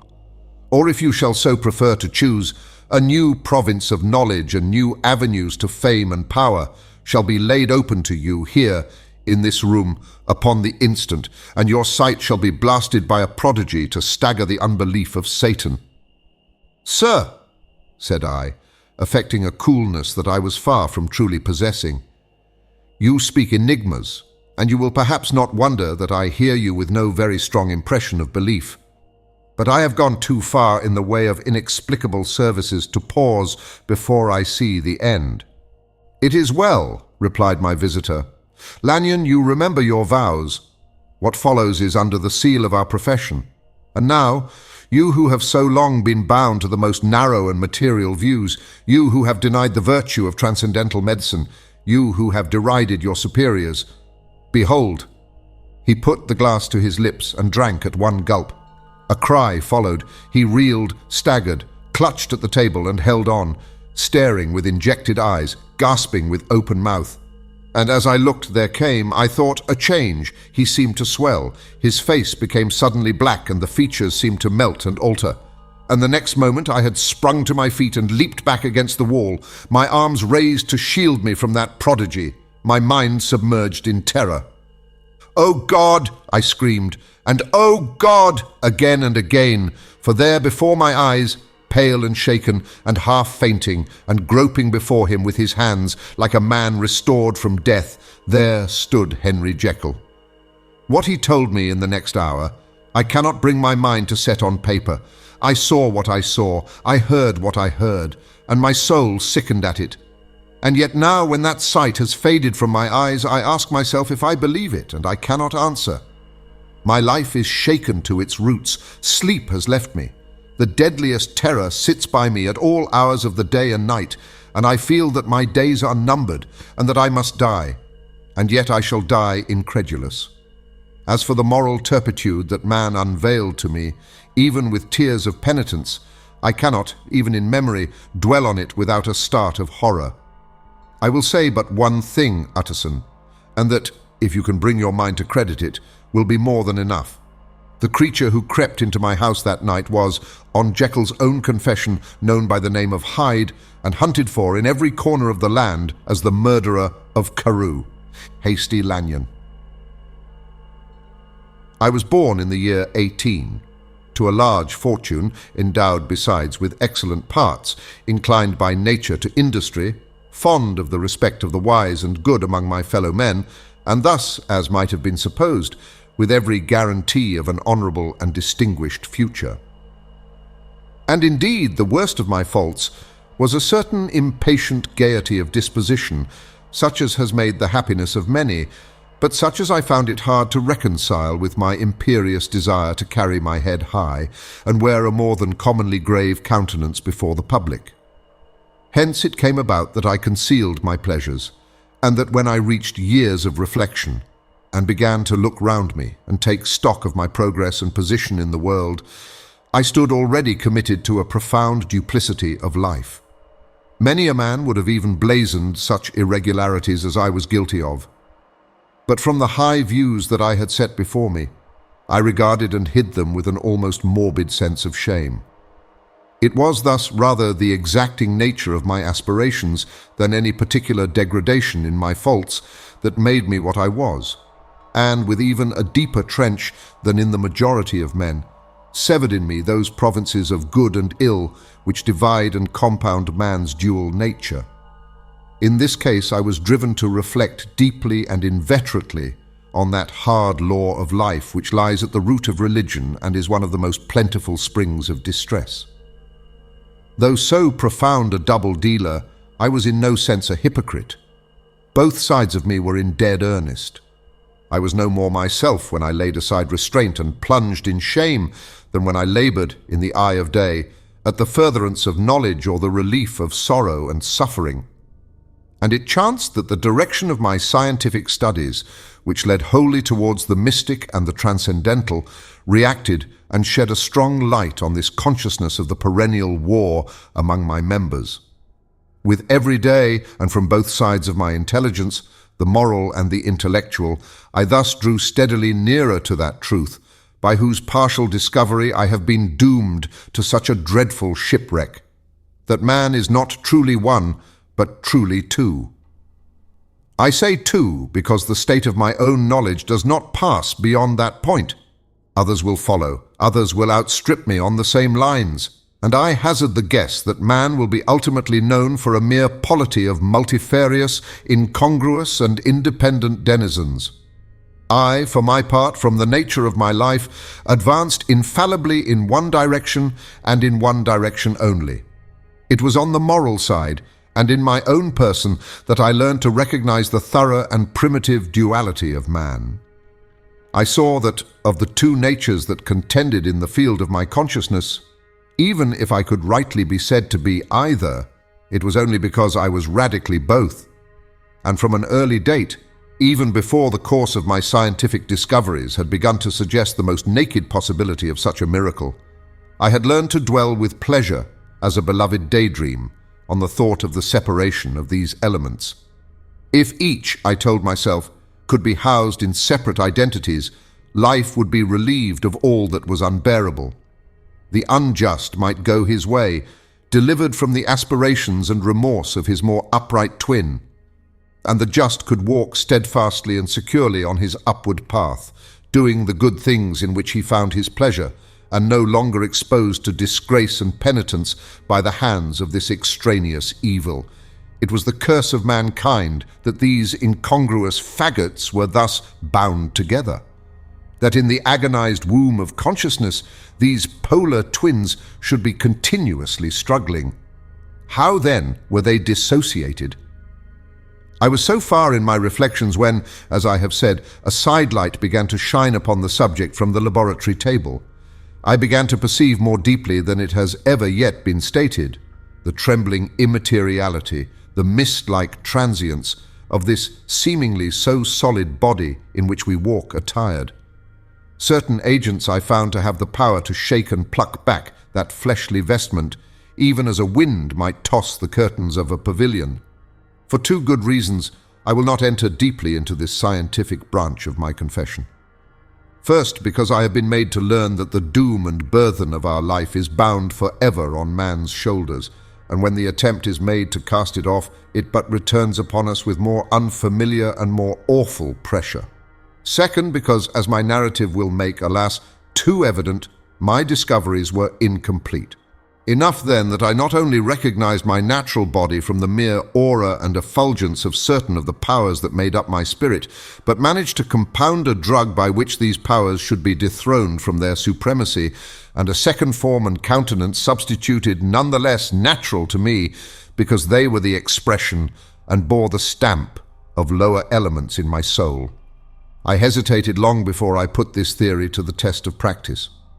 I knew well that I risked death, for any drug that so potently controlled and shook the very fortress of identity might, by the least scruple of an overdose or at the least inopportunity in the moment of exhibition, utterly blot out that immaterial tabernacle which I looked to it to change. But the temptation of a discovery so singular and profound at last overcame the suggestions of alarm. I had long since prepared my tincture. I purchased at once from a firm of wholesale chemists a large quantity of a particular salt which I knew, from my experiments, to be the last ingredient required. And late one accursed night, I compounded the elements, watched them boil and smoke together in the glass, and when the ebullition had subsided, with a strong glow of courage, drank off the potion. The most racking pangs succeeded, a grinding in the bones, deadly nausea, and a horror of the spirit that cannot be exceeded at the hour of birth or death. Then these agonies began swiftly to subside, and I came to myself as if out of a great sickness.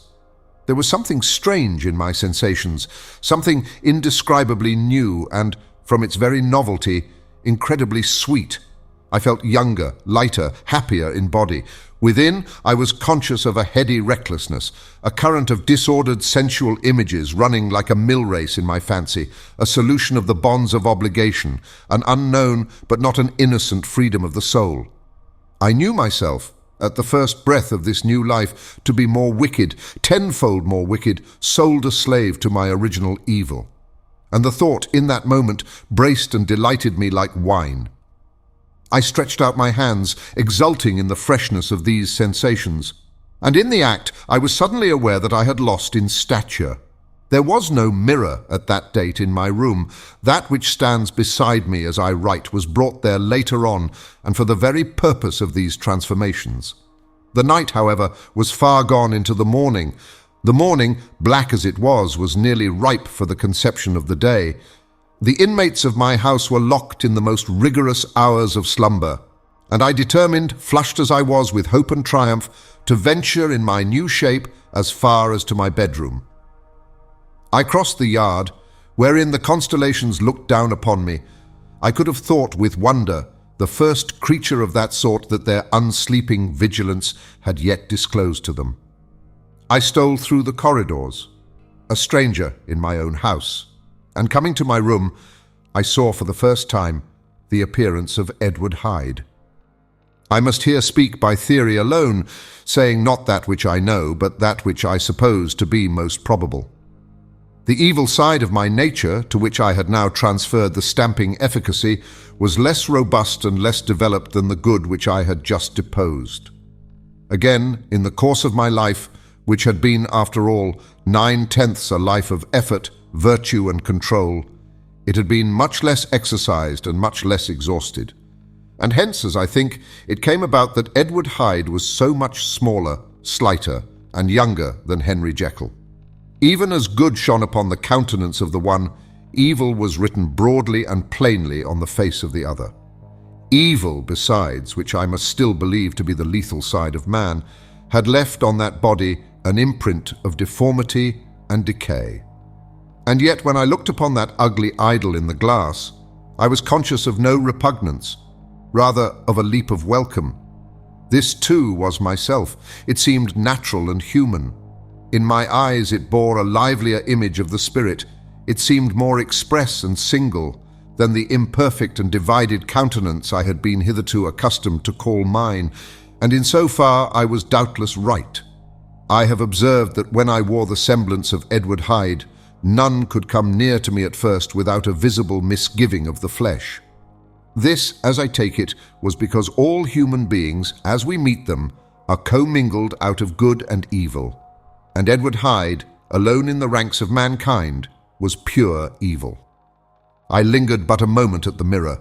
The second and conclusive experiment had yet to be attempted. It yet remained to be seen if I had lost my identity beyond redemption and must flee before daylight from a house that was no longer mine. And hurrying back to my cabinet, I once more prepared and drank the cup, once more suffered the pangs of dissolution, and came to myself once more with the character, the stature, and the face of Henry Jekyll. That night I had come to the fatal crossroads. Had I approached my discovery in a more noble spirit, had I risked the experiment while under the empire of generous or pious aspirations, all must have been otherwise, and from these agonies of death and birth I had come forth an angel instead of a fiend. The drug had no discriminating action. It was neither diabolical nor divine. It but shook the doors of the prison house of my disposition. And like the captives of Philippi, that which stood within ran forth. At that time my virtue slumbered. My evil, kept awake by ambition, was alert and swift to seize the occasion. And the thing that was projected was Edward Hyde. Hence, although I had now two characters as well as two appearances, one was wholly evil, and the other was still the old Henry Jekyll, that incongruous compound of whose reformation and improvement I had already learned to despair. The movement was thus wholly toward the worse. Even at that time I had not conquered my aversions to the dryness of a life of study. I would still be merrily disposed at times, and as my pleasures were, to say the least, undignified. And I was not only well known and highly considered, but growing towards the elderly man, this incoherency of my life was daily growing more unwelcome. It was on this side that my new power tempted me until I fell in slavery. I had but to drink the cup, to doff at once the body of the noted professor, and to assume, like a thick cloak, that of Edward Hyde. I smiled at the notion. It seemed to me at the time to be humorous, and I made my preparations with the most studious care. I took and furnished that house in Soho, to which Hyde was tracked by the police, and engaged as a housekeeper a creature whom I knew well to be silent and unscrupulous. On the other side, I announced to my servants that a Mr. Hyde, whom I described, was to have full liberty and power about my house in the square. And to parry mishaps, I even called and made myself a familiar object in my second character. I next drew up that will to which you so much objected, so that if anything befell me in the person of Dr. Jekyll, I could enter on that of Edward Hyde without pecuniary loss. And thus fortified, as I supposed on every side, I began to profit by the strange immunities of my position. Men have before hired bravos to transact their crimes, while their own person and reputation sat under shelter. I was the first that ever did so for his pleasures. I was the first that could plod in the public eye with a load of genial respectability, and in a moment, like a schoolboy, strip off these lendings and spring headlong into the sea of liberty. But for me, in my impenetrable mantle, the safety was complete. Think of it, I did not even exist. Let me but escape into my laboratory door, give me but a second or two to mix and swallow the draught that I had always standing ready, and whatever he had done, Edward Hyde would pass away like the stain of breath upon a mirror, and there in his stead, quietly at home, trimming the midnight lamp in his study, a man who could afford to laugh at suspicion would be Henry Jekyll. The pleasures which I made haste to seek in my disguise were, as I have said, undignified. I would scarce use a harder term. But in the hands of Edward Hyde, they soon began to turn toward the monstrous. When I would come back from these excursions, I was often plunged into a kind of wonder at my vicarious depravity. This familiar that I called out of my own soul and sent forth alone to do his good pleasure was a being inherently malign and villainous. His every act and thought centered on self, drinking pleasure with bestial avidity from any degree of torture to another, relentless like a man of stone. Henry Jekyll stood at times aghast before the acts of Edward Hyde, but the situation was apart from ordinary laws and insidiously relaxed the grasp of conscience. It was Hyde, after all, and Hyde alone, that was guilty. Jekyll was no worse. He woke again to his good qualities seemingly unimpaired. He would even make haste, where it was possible, to undo the evil done by Hyde, and thus his conscience slumbered. Into the details of the infamy at which I thus connived, for even now I can scarce grant that I committed it, I have no design of entering. I mean but to point out the warnings and the successive steps with which my chastisement approached. I met with one accident which, as it brought on no consequence, I shall no more than mention. An act of cruelty to a child aroused against me the anger of a passer-by, whom I recognized the other day in the person of your kinsman. The doctor and the child's family joined him. There were moments when I feared for my life, and at last, in order to pacify their too just resentment, Edward Hyde had to bring them to the door and pay them in a cheque drawn in the name of Henry Jekyll. But this danger was easily eliminated from the future by opening an account at another bank in the name of Edward Hyde himself, and when by sloping my own hand backward I had supplied my double with a signature, I thought I sat beyond the reach of fate. Some 2 months before the murder of Sir Danvers, I had been out for one of my adventures, had returned at a late hour, and woke the next day in bed with somewhat odd sensations. It was in vain I looked about me. In vain I saw the decent furniture and tall proportions of my room in the square. In vain that I recognized the pattern of the bed curtains and the design of the mahogany frame.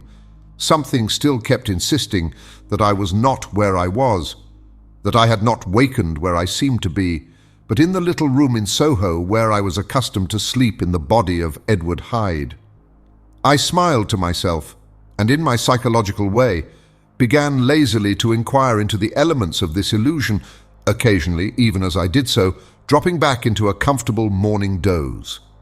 I was still so engaged when, in one of my more wakeful moments, my eyes fell upon my hand. Now the hand of Henry Jekyll, as you have often remarked, was professional in shape and size.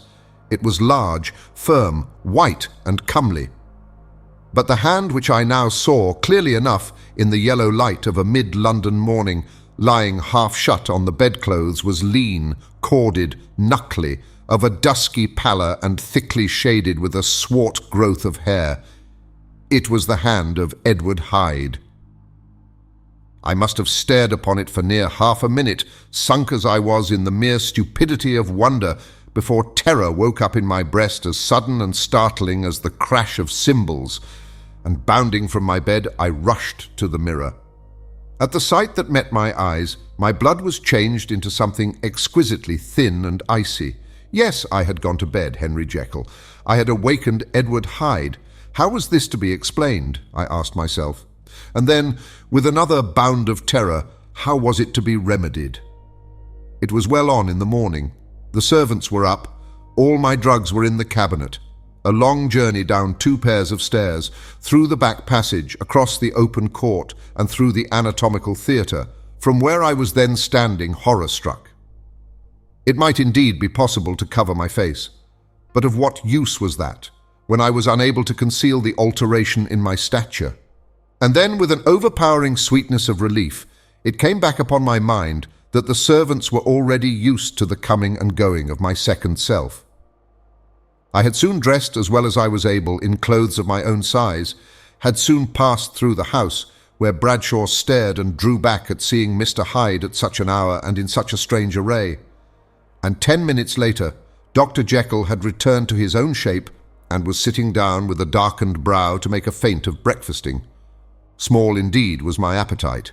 This inexplicable incident, this reversal of my previous experience, seemed, like the Babylonian finger on the wall, to be spelling out the letters of my judgment, and I began to reflect more seriously than ever before on the issues and possibilities of my double existence. That part of me which I had the power of projecting had lately been much exercised and nourished. It had seemed to me of late as though the body of Edward Hyde had grown in stature, as though, when I wore that form, I were conscious of a more generous tide of blood. And I began to spy a danger that, if this were much prolonged, the balance of my nature might be permanently overthrown, the power of voluntary change be forfeited, and the character of Edward Hyde become irrevocably mine. The power of the drug had not been always equally displayed. Once, very early in my career, it had totally failed me. Since then, I had been obliged on more than one occasion to double, and once, with infinite risk of death, to treble the amount. And these rare uncertainties had cast hitherto the sole shadow on my contentment. Now, however, and in the light of that morning's accident, I was led to remark that, whereas in the beginning the difficulty had been to throw off the body of Jekyll, it had of late gradually but decidedly transferred itself to the other side. All things therefore seemed to point to this, that I was slowly losing hold of my original and better self, and becoming slowly incorporated with my second and worse. Between these two, I now felt I had to choose. My two natures had memory in common, but all other faculties were most unequally shared between them. Jekyll, who was composite, now with the most sensitive apprehensions, now with a greedy gusto, projected and shared in the pleasures and adventures of Hyde. But Hyde was indifferent to Jekyll, or but remembered him as the mountain bandit remembers the cavern in which he conceals himself from pursuit. Jekyll had more than a father's interest. Hyde had more than a son's indifference. To cast in my lot with Jekyll was to die to those appetites which I had long secretly indulged and had of late begun to pamper. To cast it in with Hyde was to die to 1,000 interests and aspirations, and to become, at a blow and forever, despised and friendless. The bargain might appear unequal, but there was still another consideration in the scales, for while Jekyll would suffer smartingly in the fires of abstinence, Hyde would be not even conscious of all that he had lost. Strange as my circumstances were, the terms of this debate are as old and commonplace as man. Much the same inducements and alarms cast the die for any tempted and trembling sinner. And it fell out with me, as it falls with so vast a majority of my fellows, that I chose the better part and was found wanting in the strength to keep to it. Yes, I preferred the elderly and discontented doctor, surrounded by friends and cherishing honest hopes, and bade a resolute farewell to the liberty, the comparative youth, the light step, leaping impulses and secret pleasures that I had enjoyed in the disguise of Hyde. I made this choice perhaps with some unconscious reservation, for I neither gave up the house in Soho nor destroyed the clothes of Edward Hyde, which still lay ready in my cabinet. For 2 months, however, I was true to my determination. For 2 months, I led a life of such severity as I had never before attained to, and enjoyed the compensations of an approving conscience. But time began at last to obliterate the freshness of my alarm. The praises of conscience began to grow into a thing of course. I began to be tortured with throes and longings, as of Hyde struggling after freedom. And at last, in an hour of moral weakness, I once again compounded and swallowed the transforming draught. I do not suppose that, when a drunkard reasons with himself upon his vice, he is once out of 500 times affected by the dangers that he runs through his brutish physical insensibility. Neither had I, long as I had considered my position, made enough allowance for the complete moral insensibility and insensate readiness to evil, which were the leading characters of Edward Hyde. Yet it was by these that I was punished. My devil had been long caged, he came out roaring. I was conscious, even when I took the draught, of a more unbridled, a more furious propensity to ill. It must have been this, I suppose, that stirred in my soul that tempest of impatience with which I listened to the civilities of my unhappy victim. I declare, at least before God, no man morally sane could have been guilty of that crime upon so pitiful a provocation, and that I struck in no more reasonable spirit than that in which a sick child may break a plaything. But I had voluntarily stripped myself of all those balancing instincts by which even the worst of us continues to walk with some degree of steadiness among temptations, and in my case, to be tempted, however slightly, was to fall. Instantly, the spirit of hell awoke in me and raged. With a transport of glee, I mauled the unresisting body, tasting delight from every blow. And it was not till weariness had begun to succeed that I was suddenly, in the top fit of my delirium, struck through the heart by a cold thrill of terror. A mist dispersed. I saw my life to be forfeit, and fled from the scene of these excesses, at once glorying and trembling, my lust of evil gratified and stimulated, my love of life screwed to the topmost peg. I ran to the house in Soho and, to make assurance doubly sure, destroyed my papers. Thence I set out through the lamplit streets, in the same divided ecstasy of mind, gloating on my crime, light-headedly devising others in the future, and yet still hastening and still hearkening in my wake for the steps of the avenger. Hyde had a song upon his lips as he compounded the draught, and as he drank it, pledged the dead man. The pangs of transformation had not done tearing him before Henry Jekyll, with streaming tears of gratitude and remorse, had fallen upon his knees and lifted his clasped hands to God. The veil of self-indulgence was rent from head to foot. I saw my life as a whole. I followed it up from the days of childhood, when I had walked with my father's hand, and through the self-denying toils of my professional life, to arrive again and again, with the same sense of unreality, at the damned horrors of the evening. I could have screamed aloud. I sought with tears and prayers to smother down the crowd of hideous images and sounds with which my memory swarmed against me, and still, between the petitions, the ugly face of my iniquity stared into my soul. As the acuteness of this remorse began to die away, it was succeeded by a sense of joy. The problem of my conduct was solved. Hyde was thenceforth impossible. Whether I would or not, I was now confined to the better part of my existence. And oh, how I rejoiced to think of it! With what willing humility I embraced anew the restrictions of natural life! With what sincere renunciation I locked the door by which I had so often gone and come, and ground the key under my heel!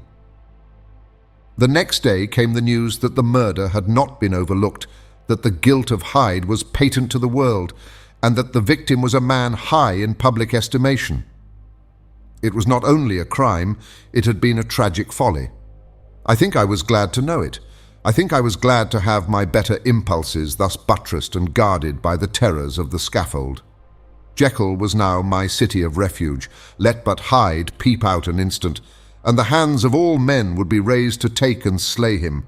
I resolved in my future conduct to redeem the past, and I can say with honesty that my resolve was fruitful of some good. You know yourself how earnestly, in the last months of the last year, I labored to relieve suffering. You know that much was done for others, and that the days passed quietly, almost happily for myself. Nor can I truly say that I wearied of this beneficent and innocent life. I think instead that I daily enjoyed it more completely, but I was still cursed with my duality of purpose, and as the first edge of my penitence wore off, the lower side of me, so long indulged, so recently chained down, began to growl for license. Not that I dreamed of resuscitating Hyde. The bare idea of that would startle me to frenzy. No, it was in my own person that I was once more tempted to trifle with my conscience. And it was as an ordinary secret sinner that I at last fell before the assaults of temptation. There comes an end to all things. The most capacious measure is filled at last, and this brief condescension to my evil finally destroyed the balance of my soul. And yet I was not alarmed. The fall seemed natural, like a return to the old days before I had made my discovery. It was a fine, clear January day, wet underfoot where the frost had melted, but cloudless overhead. And the Regent's Park was full of winter chirrupings and sweet with spring odours. I sat in the sun on a bench, the animal within me licking the chops of memory, the spiritual side a little drowsed, promising subsequent penitence, but not yet moved to begin. After all, I reflected, I was like my neighbours. And then I smiled, comparing myself with other men, comparing my active goodwill with the lazy cruelty of their neglect. And at the very moment of that vainglorious thought, a qualm came over me, a horrid nausea, and the most deadly shuddering. These passed away, and left me faint. And then, as in its turn faintness subsided, I began to be aware of a change in the temper of my thoughts, a greater boldness, a contempt of danger, a solution of the bonds of obligation. I looked down. My clothes hung formlessly on my shrunken limbs. The hand that lay on my knee was corded and hairy. I was once more Edward Hyde. A moment before I had been safe of all men's respect, wealthy, beloved, the cloth laying for me in the dining room at home, and now I was the common quarry of mankind, hunted, houseless, a known murderer, thrall to the gallows. My reason wavered, but it did not fail me utterly. I have more than once observed that in my second character, my faculties seemed sharpened to a point, and my spirits more tensely elastic.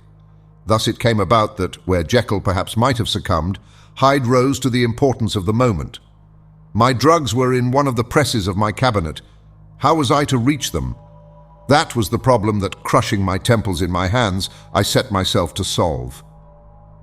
The laboratory door I had closed. If I sought to enter by the house, my own servants would consign me to the gallows. I saw I must employ another hand, and thought of Lanyon. How was he to be reached? How persuaded? Supposing that I escaped capture in the streets, how was I to make my way into his presence? And how should I, an unknown and displeasing visitor, prevail on the famous physician to rifle the study of his colleague, Dr. Jekyll? Then I remembered that of my original character. One part remained to me. I could write my own hand, and once I had conceived that kindling spark, the way that I must follow became lighted up from end to end. Thereupon I arranged my clothes as best I could, and summoning a passing hansom, drove to an hotel in Portland Street, the name of which I chanced to remember. At my appearance, which was indeed comical enough, however tragic a fate these garments covered, the driver could not conceal his mirth. I gnashed my teeth upon him with a gust of devilish fury, and the smile withered from his face, happily for him, yet more happily for myself, for in another instant I had certainly dragged him from his perch. At the inn, as I entered, I looked about me with so black a countenance as made the attendants tremble. Not a look did they exchange in my presence, but obsequiously took my orders, led me to a private room, and brought me wherewithal to write. Hyde, in danger of his life, was a creature new to me, shaken with inordinate anger, strung to the pitch of murder, lusting to inflict pain. Yet the creature was astute, mastered his fury with a great effort of the will, composed his two important letters, one to Lanyon and one to Poole, and that he might receive actual evidence of their being posted, sent them out with directions that they should be registered.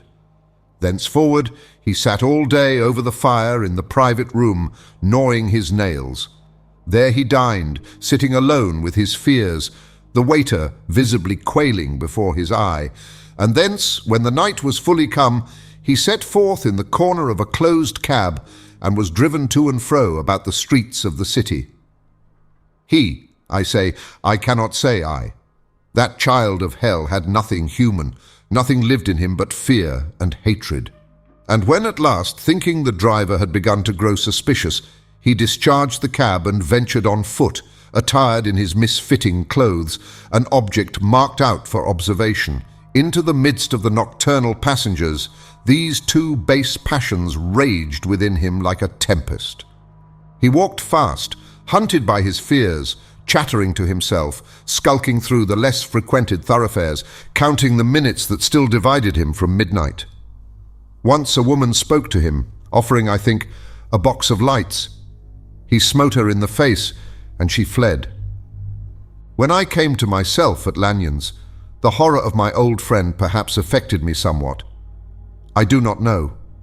It was at least but a drop in the sea to the abhorrence with which I looked back upon these hours. A change had come over me. It was no longer the fear of the gallows, it was the horror of being Hyde that racked me. I received Lanyon's condemnation partly in a dream.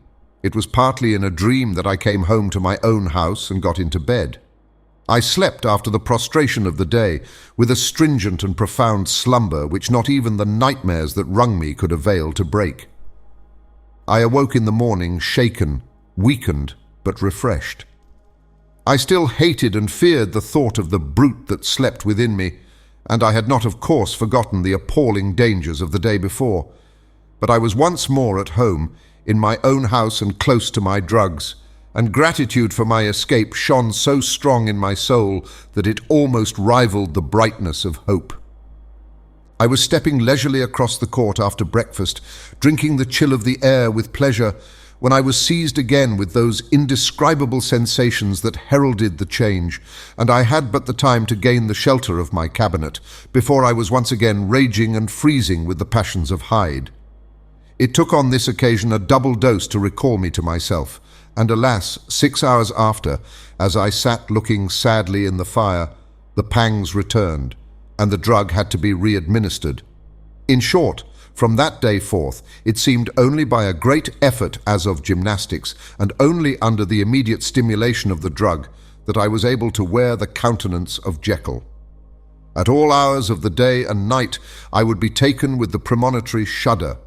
Above all, if I slept or even dozed for a moment in my chair, it was always as Hyde that I awakened.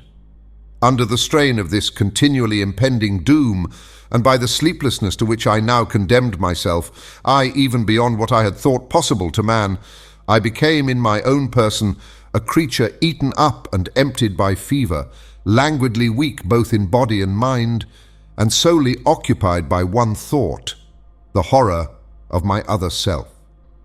But when I slept, or when the virtue of the medicine wore off, I would leap almost without transition, for the pangs of transformation grew daily less marked, into the possession of a fancy brimming with images of terror, a soul boiling with causeless hatreds, and a body that seemed not strong enough to contain the raging energies of life. The powers of Hyde seemed to have grown with the sickliness of Jekyll, and certainly the hate that now divided them was equal on each side. With Jekyll, it was a thing of vital instinct. He had now seen the full deformity of that creature that shared with him some of the phenomena of consciousness, and was co-heir with him to death. And beyond these links of community, which in themselves made the most poignant part of his distress, he thought of Hyde, for all his energy of life, as of something not only hellish, but inorganic. This was the shocking thing, that the slime of the pit seemed to utter cries and voices, that the amorphous dust gesticulated and sinned, that what was dead and had no shape should usurp the offices of life. And this again, that insurgent horror was knit to him closer than a wife, closer than an eye, lay caged in his flesh where he heard it mutter and felt it struggle to be born, and at every hour of weakness and in the confidence of slumber prevailed against him and deposed him out of life. The hatred of Hyde for Jekyll was of a different order. His terror of the gallows drove him continually to commit temporary suicide and return to his subordinate station of a part instead of a person, but he loathed the necessity. He loathed the despondency into which Jekyll was now fallen, and he resented the dislike with which he was himself regarded. Hence the ape-like tricks that he would play me, scrawling in my own hand blasphemies on the pages of my books, burning the letters and destroying the portrait of my father. And indeed, had it not been for his fear of death, he would long ago have ruined himself in order to involve me in the ruin. But his love of life is wonderful. I go further. I, who sicken and freeze at the mere thought of him, when I recall the abjection and passion of this attachment, and when I know how he fears my power to cut him off by suicide, I find it in my heart to pity him. It is useless, and the time awfully fails me to prolong this description. No one has ever suffered such torments, let that suffice, and yet even to these habit brought, no, not alleviation, but a certain callousness of soul, a certain acquiescence of despair, and my punishment might have gone on for years, but for the last calamity which has now fallen, and which has finally severed me from my own face and nature. My provision of the salt, which had never been renewed since the date of the first experiment, began to run low. I sent out for a fresh supply and mixed the draught. The ebullition followed, and the first change of colour, not the second. I drank it, and it was without efficiency. You will learn from Poole how I have had London ransacked. It was in vain, and I am now persuaded that my first supply was impure, and that it was that unknown impurity which lent efficacy to the draught. About a week has passed, and I am now finishing this statement under the influence of the last of the old powders. This, then, is the last time, short of a miracle, that Henry Jekyll can think his own thoughts or see his own face, now how sadly altered, in the glass. Nor must I delay too long to bring my writing to an end, for if my narrative has hitherto escaped destruction, it has been by a combination of great prudence and great good luck. Should the throes of change take me in the act of writing it, Hyde will tear it in pieces. But if some time shall have elapsed after I have laid it by, his wonderful selfishness and circumscription to the moment will probably save it once again from the action of his ape-like spite. And indeed, the doom that is closing on us both has already changed and crushed him. Half an hour from now, when I shall again and forever re-endue that hated personality, I know how I shall sit shuddering and weeping in my chair, or continue with the most strained and fear-struck ecstasy of listening to pace up and down this room, my last earthly refuge, and give ear to every sound of menace. Will Hyde die upon the scaffold? Or will he find courage to release himself at the last moment? God knows. I am careless. This is my true hour of death, and what is to follow concerns another than myself. Here, then, as I lay down the pen and proceed to seal up my confession, I bring the life of that unhappy Henry Jekyll to an end. The end.